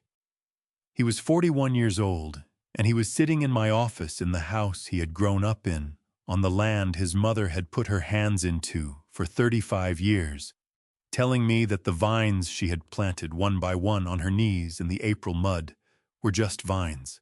I did not raise my voice. I had not raised my voice at Derek since he was 16 years old, and had said something cruel to Margaret at the dinner table, something he had apologized for within the hour and never repeated. I was not going to raise it now. Those aren't underperforming vines, I said. They're Zinfandel planted from cuttings I brought from a vineyard in Dry Creek Valley that has been farming the same rootstock since 1951. Old vines produce lower yields and more concentrated fruit. Every winemaker in this valley would give their right hand for a block of 37-year-old Zinfandel, and you want to pull them to put up tent sites. Derek's jaw tightened. Dad, I haven't finished. I kept my voice level. The revenue projections your design firm gave you are based on comparable properties in Napa, which operate in a different market segment and draw a different visitor profile than Sonoma. I've seen this model fail twice in this valley in the past 10 years. I know the owners of both properties. I watched them pull their vines and build their restaurants, and I watched what happened when the tourism cycle turned. Derek was quiet. He was looking at the renderings on my desk. Then the office door opened. Cass stepped in, not as if she had been listening at the door, which she had been, but with the composed entrance of someone arriving at exactly the moment they had planned to arrive. She was carrying a second folder thicker than Derek's, and she set it on the desk beside the renderings without asking. Shilaku. We put together a full financial model, she said. Her voice was warm, reasonable, the voice she used when she wanted to sound collaborative. We thought it might help to see the full picture, Walter. The numbers really do tell a compelling story. I looked at the folder she had placed on my desk. I looked at the renderings Derek had laid out. I looked at the red outline over the west block over 4 acres of 37-year-old vines that Margaret Haynes had planted by hand in the spring of 1987, one at a time on her knees in the mud, talking to each one. I picked up the folder Cass had brought. I held it for a moment, feeling its weight, the weight of the financial projections inside it, the work hours behind it, the planning that had gone into this presentation. The assumption embedded in every page that this conversation would end the way they had decided it would end. Then I set it back down on the desk on top of Derek's renderings, and I folded my hands in my lap. I need to think about it, I said. Derek looked at Cass. A flicker passed between them, not quite relief, but the loosening that comes when something you feared has not happened yet. Of course, Cass said. Take your time. I stood up. I said goodnight. I walked out of my office and through the kitchen and out the back door into the February night. The air was cold and clean, the way Sonoma Valley air gets in February, carrying the mineral smell of wet soil and the distant sweetness of the eucalyptus windbreak along the property's eastern edge. I walked to the west block. I stood at the corner post, Margaret's post, the white one she had painted herself. I put both hands on it. The wood was cold and rough under my palms, and I stood there in the dark and felt the full weight of what I had just been asked to do. And I knew with the particular clarity of a man who has finally stopped pretending that I had already made my decision. I had made it before Derek walked through my office door. I had made it the morning Pete played me that recording. I had made it the day I read the words on the gate and understood that the name I had built over 40 years had been quietly moved to a footnote. I had been ready for months. I just hadn't said so out loud. I took my phone from my pocket. Found the number Gloria had sent me 3 days earlier, Marcus Webb, Oregon. I stared at it for a moment in the dark. The old vines around me, Margaret's post under my hand. Then I typed one line and pressed send. It's Walter Haynes. Gloria said you'd be expecting this. I'd like to meet. I put the phone back in my pocket. Stood there until the cold worked through my jacket. Then I went inside. Gloria picked up on the first ring. I was still standing at the corner post of the west block, my hand on the white wood Margaret had painted the February night, pressing in around me from all sides with the particular weight of a night that has been waiting for something to happen. I could see the lights of the house from where I stood, the kitchen window warm and yellow, the office window where Derek and Cass were presumably still sitting with their renderings and their financial projections and their assumptions about how the conversation had gone. Walter? Gloria said. Not a question. A statement of presence the way she always answered, as if the act of saying your name was itself a form of attention. I need to move forward, I said. Whatever we need to do, I'm ready to do it. A pause.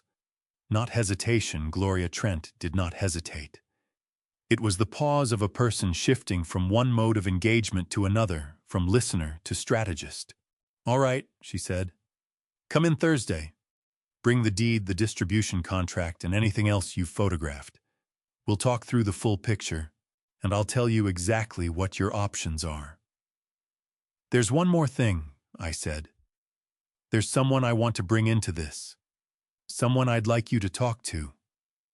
Who? A man named Marcus Webb. He used to work here. 20 years ago when he was young. He has his own operation now up in Oregon. I haven't spoken to him in years, but Pete has. Pete says he's doing well. A silence on the line. Then Gloria said, What are you thinking, Walter? I'm thinking, I said, that the right person to have this land is someone who already knows what it is.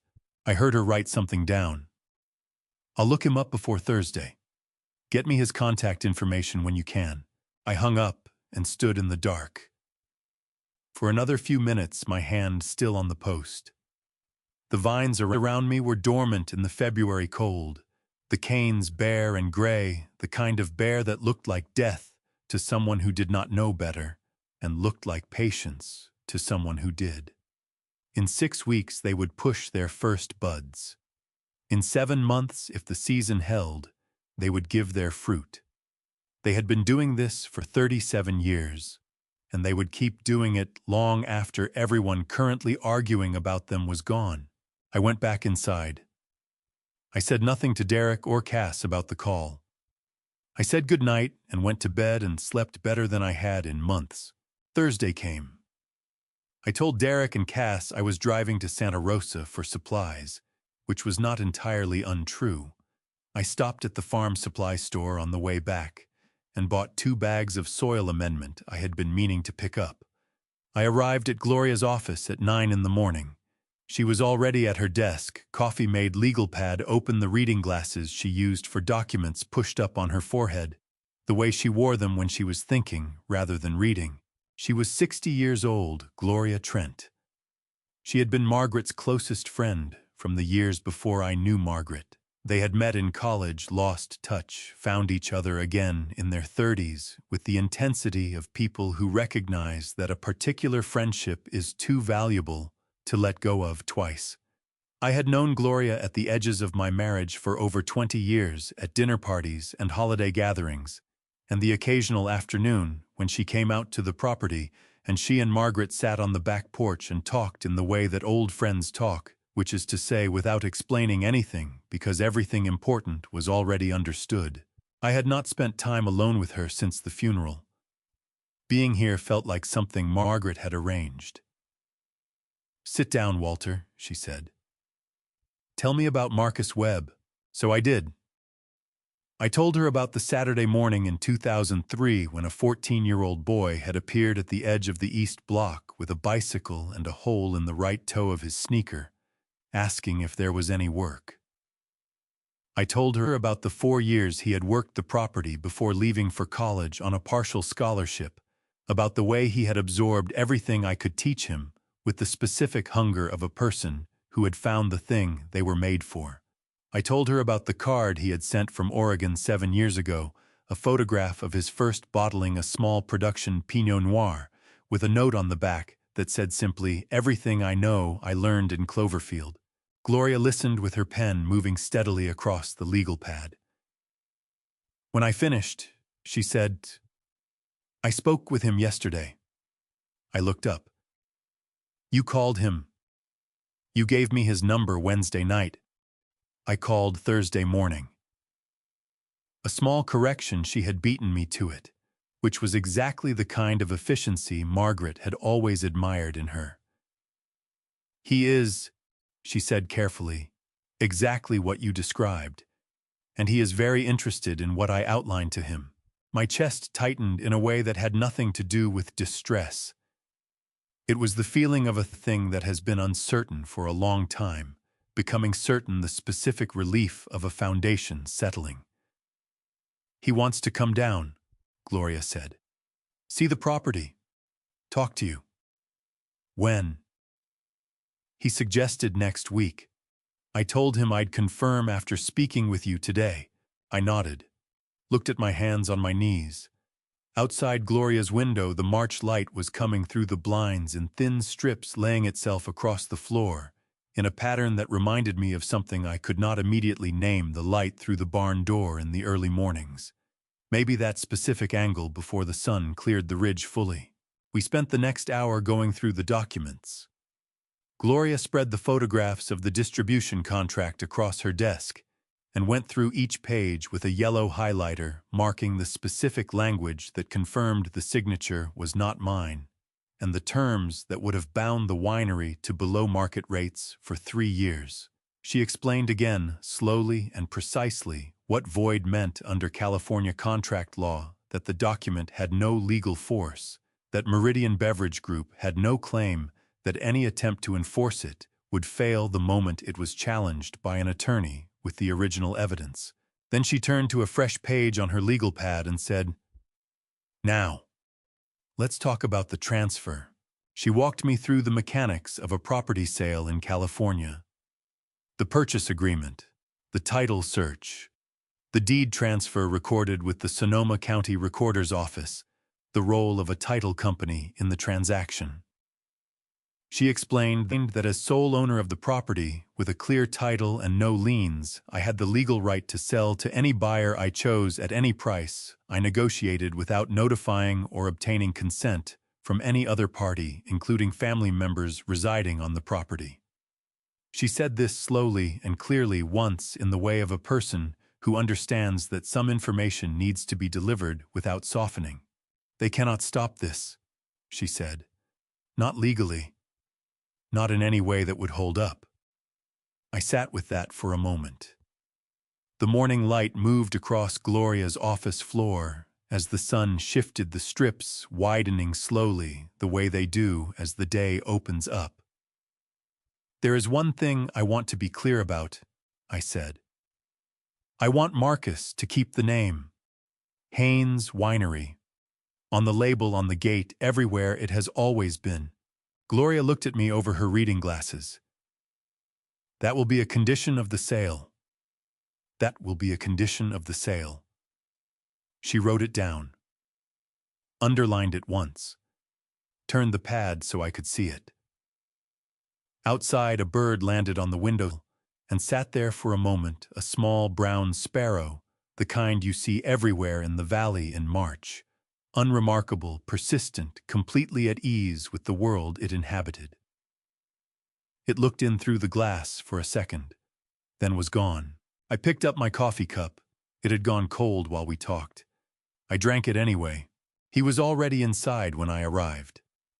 I had chosen the coffee shop on the south end of Cloverfield's Main Street, a place called Groundwork, which had been there since the early 90s run for the past 12 years, by a woman named Darlene, who knew everyone in town by name and their order by memory, and had the particular gift of leaving people alone when they needed to be left alone. It was not a place Derek and Cass frequented. That had been the primary criterion. I pushed through the door at 9 in the morning on a Tuesday in the second week of April, and I saw him immediately sitting at the corner table with his back to the wall, the way people sit when they have learned somewhere along the way to keep an eye on the room. He was 42 years old. I had not seen him in person since he was 22, the summer he came back to say goodbye, before he drove north to Oregon with everything he owned in the bed of a borrowed pickup truck. He had been a lean, serious young man then, with the particular self-containment of someone who had grown up with very little and learned early not to take up more space than he needed. He was still lean, still serious, but the self-containment had become something else, not tightness, but density, the quality of a man who had become comfortable with the weight of his own competence. His hands were on the table when I walked in, and I could see from across the room that they were a working man's hands, the knuckle, the callus, the particular broadening across the palm that comes from years of physical work. They were my hands 30 years ago. I had not expected that to hit me the way it did. He stood when he saw me. He did not smile immediately the way people smile when they are performing a reunion. He looked at me with the directness of someone who understood that this meeting was not a social occasion, that something real was being conducted here, and that real things deserved to be met straight on. We shook hands. His grip was what I expected, firm, brief, no theater. "Walter," he said. "Marcus," I said.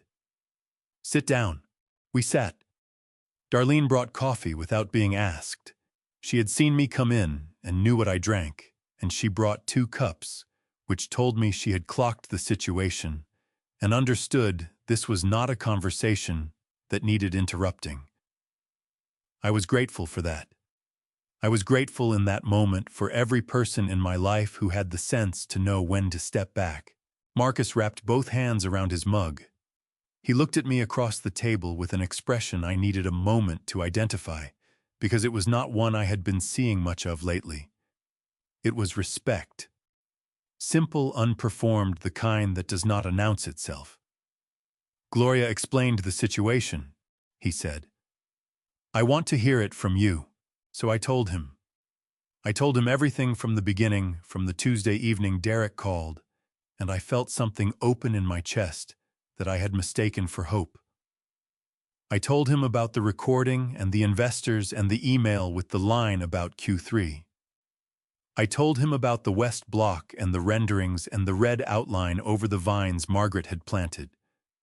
I talked for a long time, and he listened the way Pete listened, without interrupting, without arranging his face into expressions of sympathy that were really just impatience in disguise. He listened the way a person listens when they are actually taking something in, rather than waiting for their turn. When I finished, the coffee in my cup had gone cold. I did not remember drinking any of it. Marcus was quiet for a moment. He looked at the table, then back at me, and something moved across his face, not pity, which I could not have borne, but something older and less comfortable than pity. Recognition. The particular recognition of a man who understood what it meant to have something you had built with your hands treated as a resource to be extracted. When I was 14 years old, he said, my mother was working 2 jobs and we were 3 months behind on rent. I rode my bicycle out to your property on a Saturday morning because someone at school said the winery sometimes hired kids for harvest. You told me it wasn't harvest season. He paused. Then you told me to lock up my bike and come find you in the barn. I remembered. The bicycle had been a girl's bike too small for him. With a bent front wheel, he had straightened himself with a pair of pliers. He had ridden it 4 miles on a flat tire for the last half mile because he had not wanted to turn back. You paid me in cash every Friday, Marcus said. You never once made me feel like I owed you for the opportunity. You just treated it like an arrangement between 2 people who each had something the other one needed. His jaw tightened for a moment. That's not a small thing. Most people in your position would have made a boy like me feel the difference in our positions every single day. You never did. My throat had gone tight in a way I had not anticipated. I pressed my hand flat on the table and kept my eyes level and breathed through it the way I had been breathing through things for months. The West Block, I said. My voice came out rougher than I intended. Margaret planted those vines. I need someone who understands what that means. Marcus looked at me steadily. I know what it means, he said. I was there the spring she put them in. I was 17. She let me help with the last row. He stopped, cleared his throat once quickly. I remember exactly where each plant went. I could walk that block blindfolded. The sound that came out of me was not a word. It was something older than words, something that had been sitting in my chest for 5 years, since the February morning I woke up and the bed was cold, and it moved through me and was gone. And I pressed my hand harder on the table and looked at the window and let 30 seconds pass before I trusted my voice again. Gloria told you the terms, I said. She did. The name stays. Haynes Winery. On the gate, on the label, everywhere. Walter. Marcus leaned forward slightly, his elbows on the table, his working man's hands wrapped around the mug. I have had your name on my bottles for 7 years, since my first vintage. It's on the back label of every case I have ever produced. He reached into his jacket pocket and set something on the table between us, a small bottle, dark glass, simple label. I recognized the handwriting on it because it was mine from a note I had written him the summer he left for college, and he had reproduced it letter for letter on the back of every bottle he had made since. Everything worth knowing about wine I learned from the land. W. Haynes, Cloverfield, CA. I picked up the bottle. My hands were not entirely steady. I set it back down. You kept it, I said. I kept it, he said. I'm not buying your winery, Walter. I'm keeping it alive for you. Outside on the main street of Cloverfield, a delivery truck rumbled past, and a dog barked twice somewhere down the block. And the ordinary world continued in its ordinary way, indifferent to what had just happened, at the corner table of a coffee shop, where a woman named Darlene knew everyone's order by heart and had the good sense to leave people alone. I looked at Marcus Webb across the table, 42 years old, a 14-year-old boy with a bent wheel and a flat tire and 4 miles behind him, and more determination than most men I had known in a lifetime. Okay, I said. It was the same word I had said to Derek the night of the video, but it meant something entirely different this time, and both Marcus and I understood the difference without having to say so. The 40 days that followed were the strangest of my life, not because anything dramatic happened during them, quite the opposite. The 40 days were strange precisely because nothing on the surface changed at all.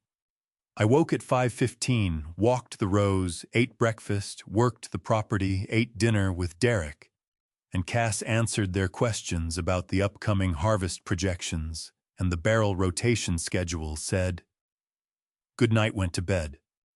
The rhythms of the house and the land continued exactly as they had for months, with the same faces at the same table at the same hours. And if you had stood outside the kitchen window and watched us through the glass, you would have seen nothing to indicate that anything had shifted. But underneath, everything was moving.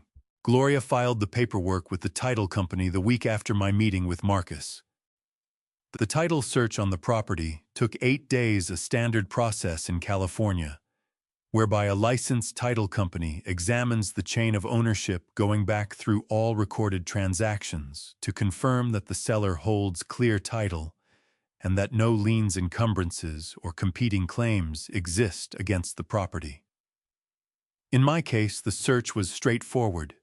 The deed was in my name, and my name only had been since 1983, and the mortgage had been paid off in full 11 years ago. The title came back clean in 8 days, exactly as Gloria had said it would. Marcus drove down from Oregon on a Thursday, while Derek and Cass were in San Francisco for what they described as a meeting with potential brand partners. Pete let him in through the east gate.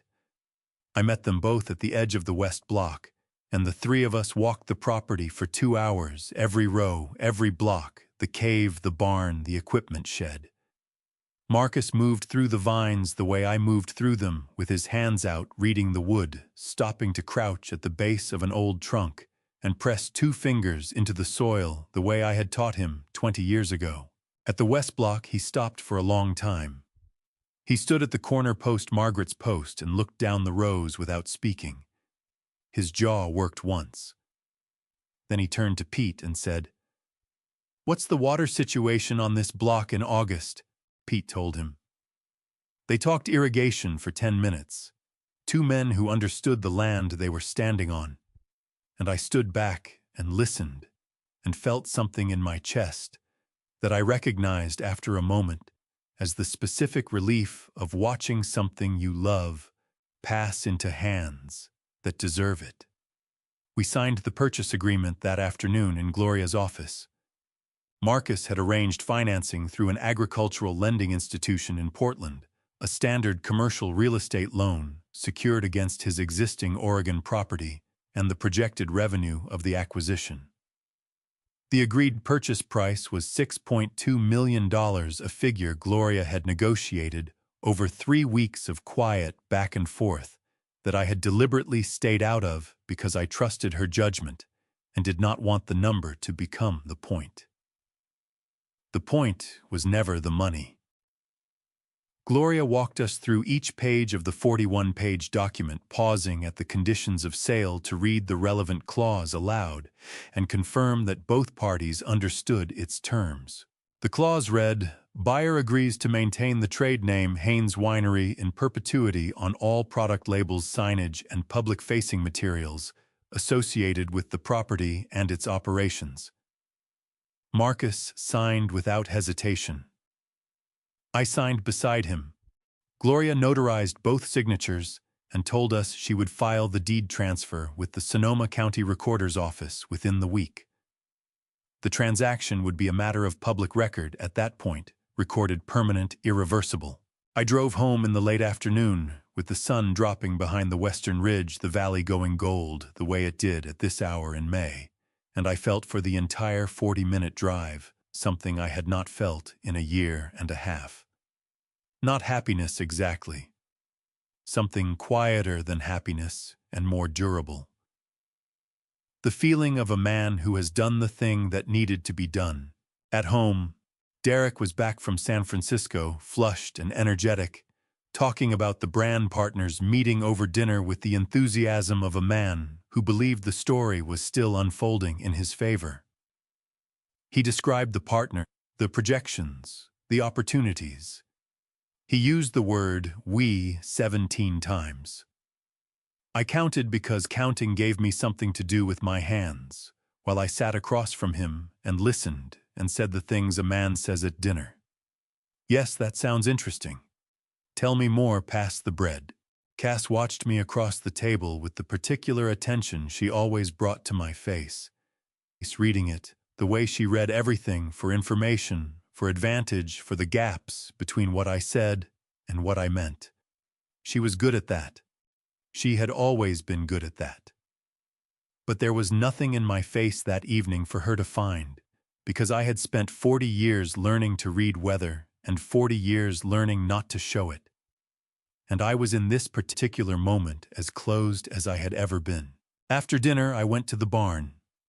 Pete was there finishing up the last of the evening checks on the fermentation tanks, the temperature gauges, the CO2 levels. He looked up when I came in. "It's done," I said.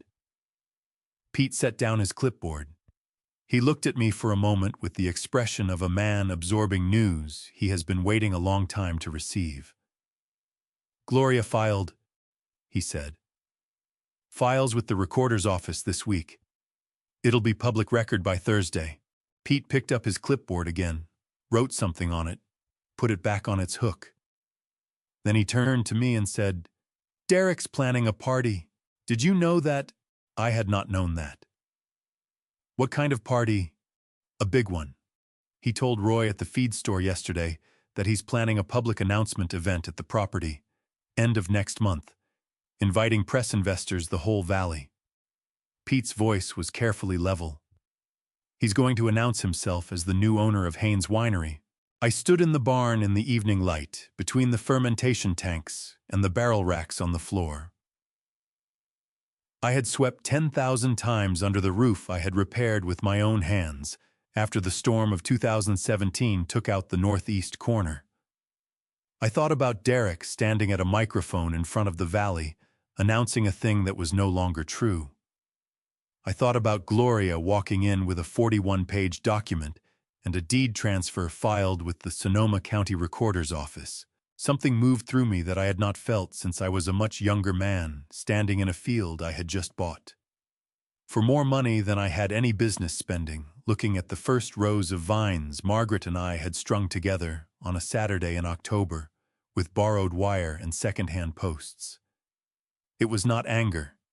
It was not satisfaction. It was something cleaner than both. I looked at Pete. "Let him plan it," I said. Pete held my gaze for a long moment. Then the corner of his mouth moved not quite a smile, but the direction of one which was as far as Pete Delgado's face generally traveled in that direction. "All right," he said. He picked up his jacket from the hook by the door. "Good night, Walter." "Good night, Pete," I said. I stayed in the barn alone for a while after he left. The fermentation tanks hummed their low, steady hum. The valley outside had gone dark. Somewhere in the west block, the old vines were doing what they had always done, quietly, patiently, indifferent to everything, except the work of becoming what they were. I turned off the barn light and walked back to the house under a sky full of stars. Derek had been planning it for 6 weeks. I knew this because Pete knew it, and Pete knew it because Roy Ashworth knew it, and Roy Ashworth knew it because Derek had been ordering supplies through the feed store account and talking openly about the event to anyone who stood still long enough to listen. This was Derek's way. He had always been a man who built momentum through announcement, who made things real by saying them out loud to as many people as possible before they had actually happened. As a boy, he had told his entire 4th grade class he was getting a dog 3 weeks before Margaret and I had agreed to any such thing. The dog had arrived eventually. The announcement had simply preceded the reality by enough time to become its own kind of pressure. The invitations went out in the 3rd week of May. Printed cards cream-colored with the new Haynes Legacy Winery logo embossed on the front. An evening of celebration and announcement, they read. Saturday, the 8th of June, 7 o'clock. Dress suggested smart casual, The property address was printed at the bottom, along with a note that valet parking would be available at the east gate. Valet parking, on my gravel driveway. Lena Marsh received an invitation. I knew because she called me the Thursday before the event, which she had done perhaps 4 times in the 10 years I had known her. And she asked me carefully whether I had anything I wanted to say on the record before the announcement on Saturday. I told her I did not. I thanked her for calling. I held on to that call for a moment after she hung up, because something in the careful way she had asked the question told me that Lena Marsh was beginning to understand that the story she had published in June of the previous year might not have been the complete story. That understanding would matter later. I filed it away. The day itself arrived with the particular clarity of a June morning in Sonoma Valley. The air washed and cool before the heat built the vines at the full green weight of early summer. The sky, the specific blue that appears for perhaps 6 weeks a year and makes you understand why people spend their whole lives trying to stay in this valley. I walked the rows at 5:30 as I always did. I said good morning to the West Block vines, to Margaret's post, to the 40-year accumulation of mornings that had made this land what it was. I did not know when I would do this again. I had not allowed myself to think too carefully about that. By 4 in the afternoon, the property was unrecognizable. Caterers had arrived at noon in 2 vans. String lights had been strung along the trellis wires of the East Block. The ones Margaret had always said made the Vineyard look like a photograph of itself. Round tables with white linens filled the clearing between the barn and the cave entrance. A temporary stage had been erected at the north end of the clearing, with a podium and a microphone, and a large printed banner behind it, the new logo 6 feet wide, backlit. Waitstaff in black moved between the tables arranging stemware, and somewhere a sound system was playing the kind of acoustic guitar music that had played in the video Derek had shown me 11 months ago, warm and uncomplicated, designed to make you feel that you were in the presence of something that had always been this way. I dressed in the one suit I owned, the dark gray one Margaret had bought me for our 25th anniversary dinner at a restaurant in Healdsburg. It still fit. I had not worn it since her funeral.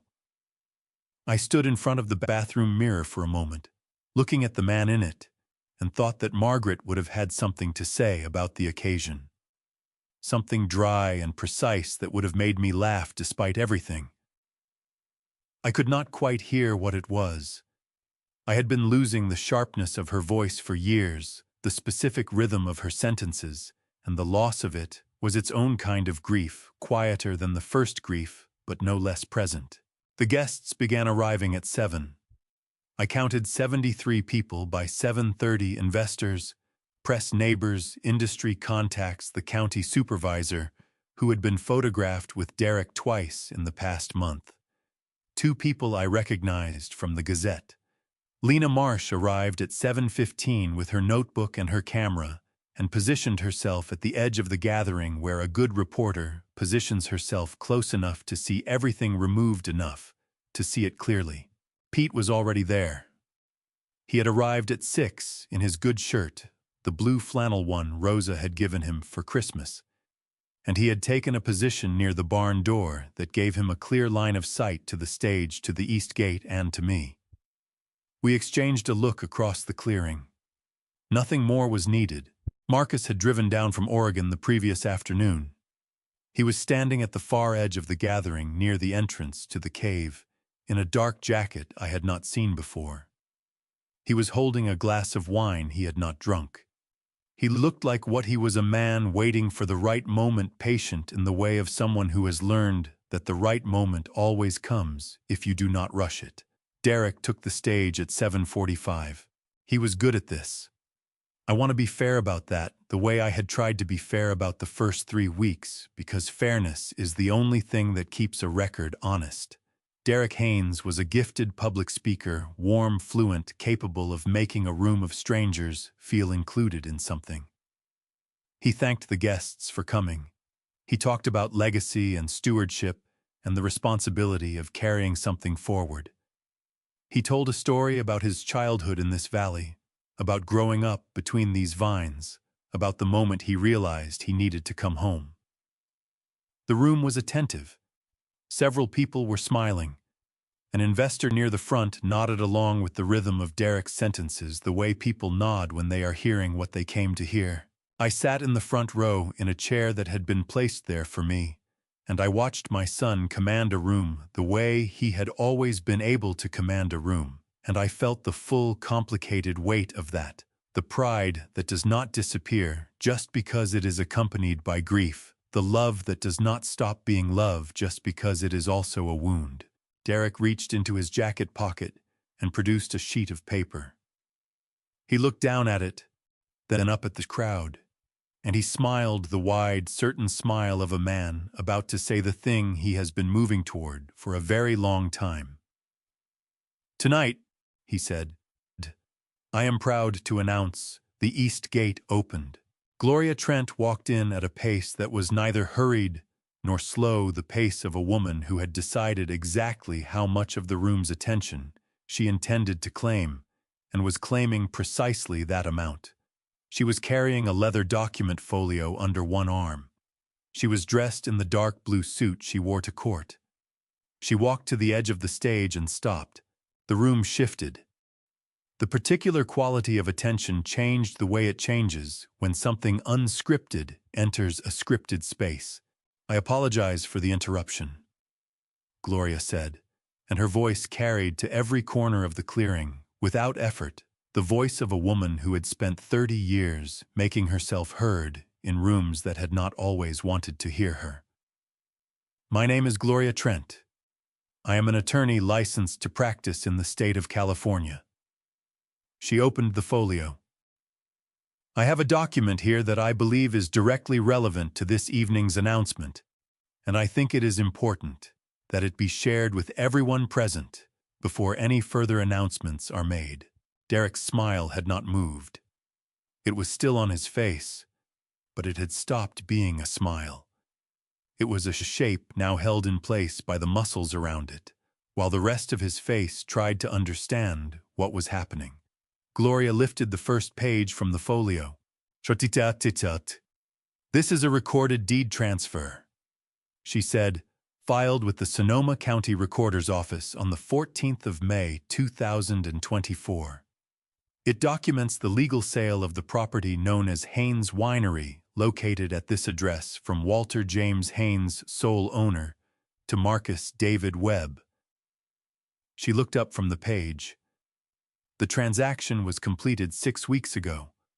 The property changed hands legally, publicly, and irrevocably at that time. The clearing was absolutely silent. 73 people in the Sonoma Valley night, and the string lights swaying slightly in the evening breeze, and not one sound from any human being present for a full 4 seconds that felt like something much longer. Then Gloria turned to the second page and the silence broke.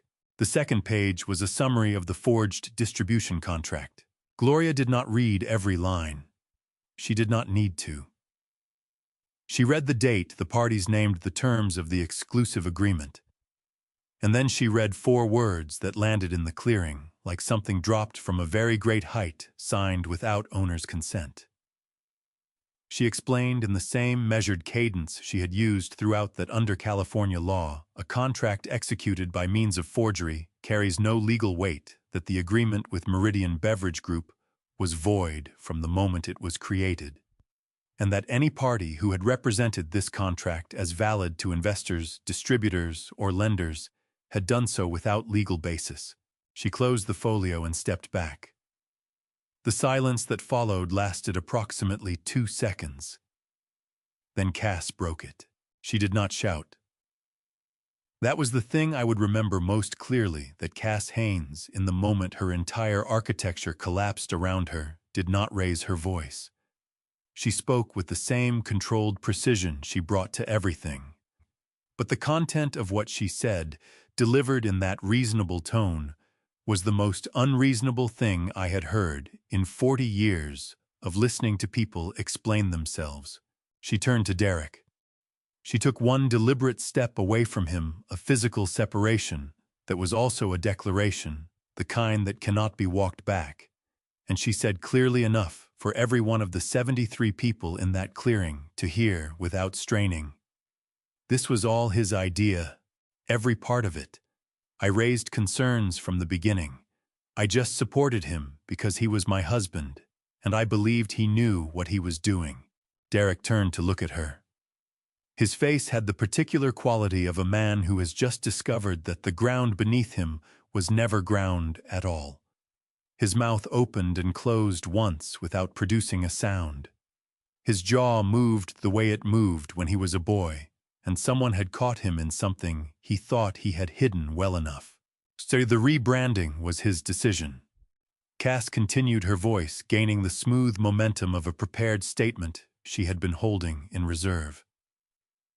The investor meetings were his initiative.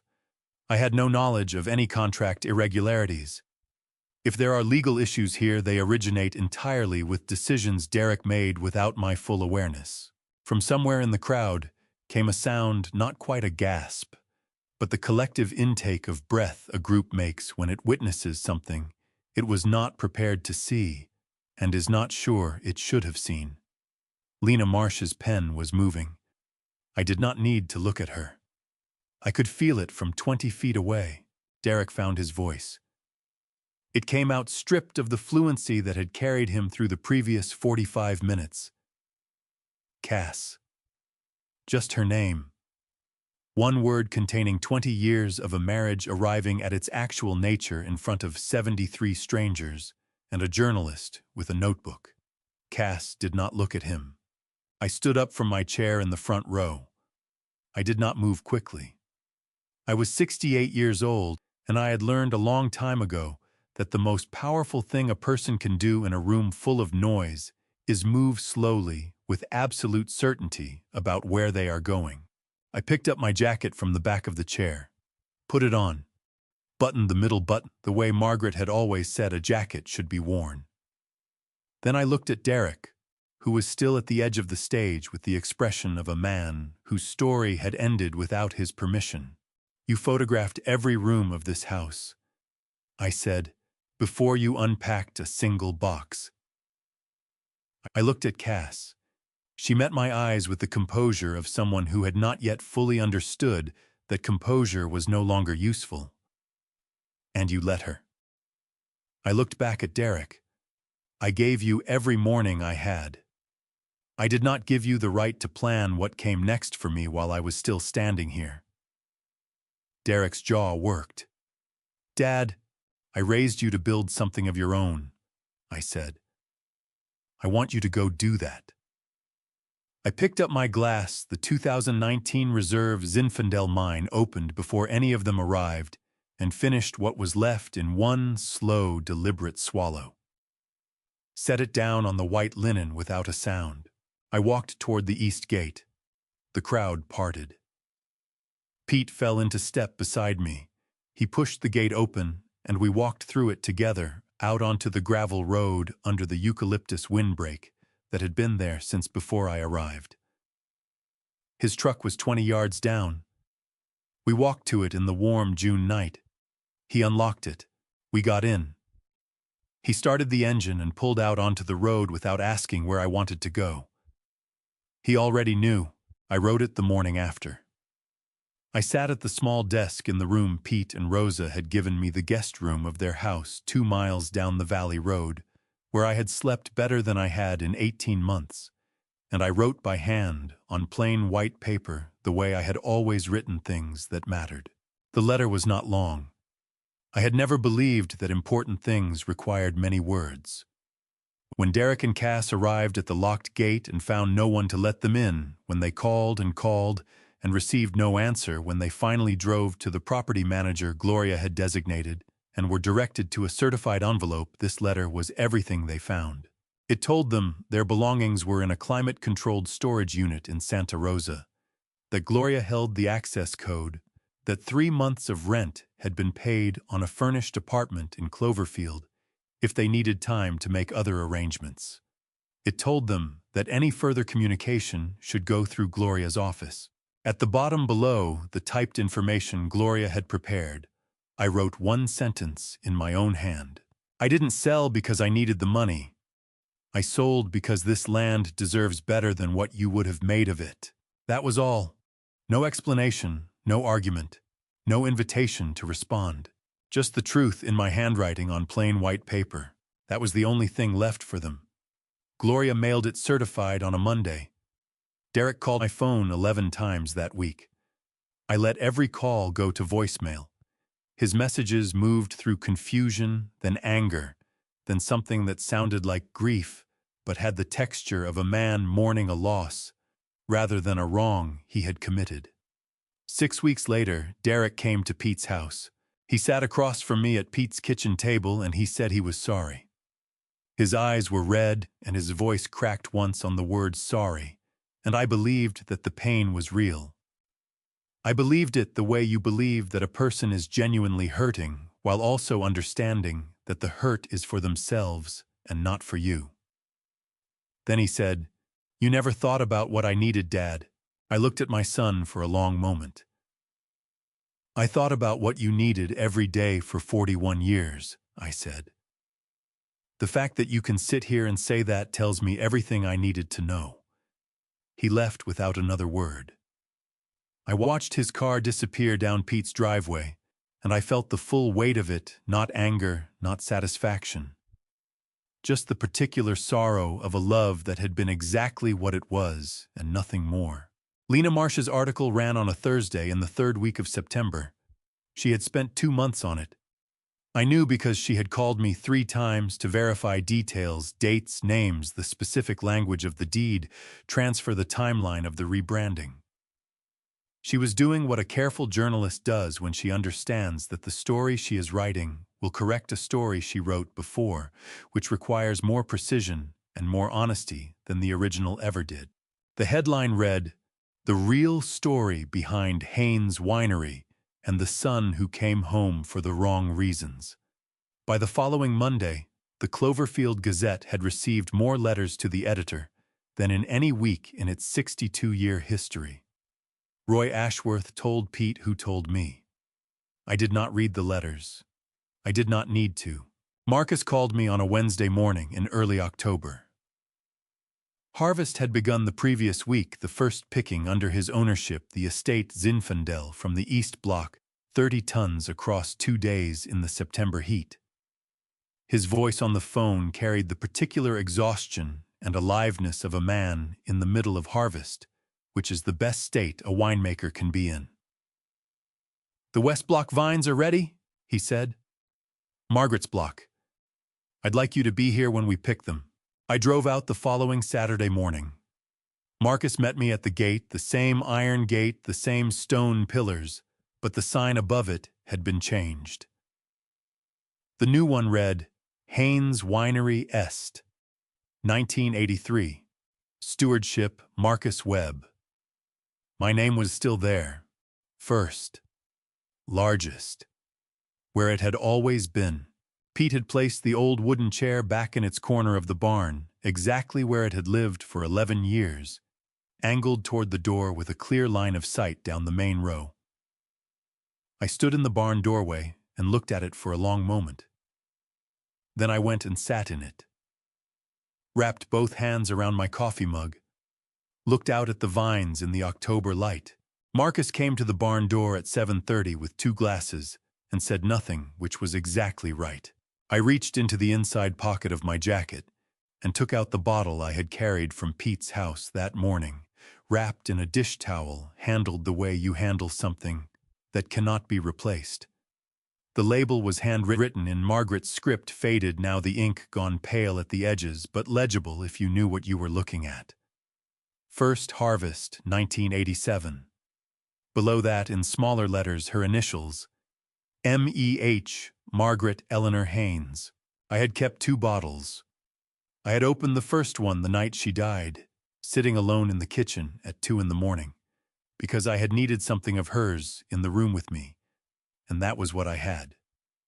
This was the second. I had been keeping it for a moment I would recognize when it arrived. I recognized this one. I opened the bottle. The cork came out cleanly, which after 37 years was its own small miracle. I poured 2 glasses, one for Marcus, one for myself, and the wine was the color of old garnets held up to October light dark and still moving alive, in the way that wine from good land and a good year stays alive longer than it has any right to. Marcus took his glass. He did not make a toast. He understood the way Pete understood the way Margaret had always understood, that some moments are diminished by words and honored by attention. We drank. Outside, the West Block vines ran in their long rows toward the ridge, the leaves gone red and gold in the October, turning the same colors they had turned every autumn for 37 years, reliable as anything I had ever known. I put both hands around my glass, felt the weight of it, felt the October sun coming through the barn door and laying itself across the floor in long strips, the way light moves through a place it has always belonged to. Everything in that barn was exactly where it had always been, and so for the first time in a very long time was I. I have told you this family story because I believe it needed to be told, not to make myself look brave. If there is anything I have learned from this grandpa stories kind of life from 40 years of farming land that did not care about my feelings, only my decisions, it is this: the people who love you should make you feel more like yourself, not less. The moment someone begins to shrink the space you occupy in your own life, pay attention. Do not wait as long as I did. God gave me 40 years with Margaret, and He gave me the clarity to act before it was too late. I am grateful for both. My personal belief is simple: dignity is not something you are given. It is something you protect. Every single day.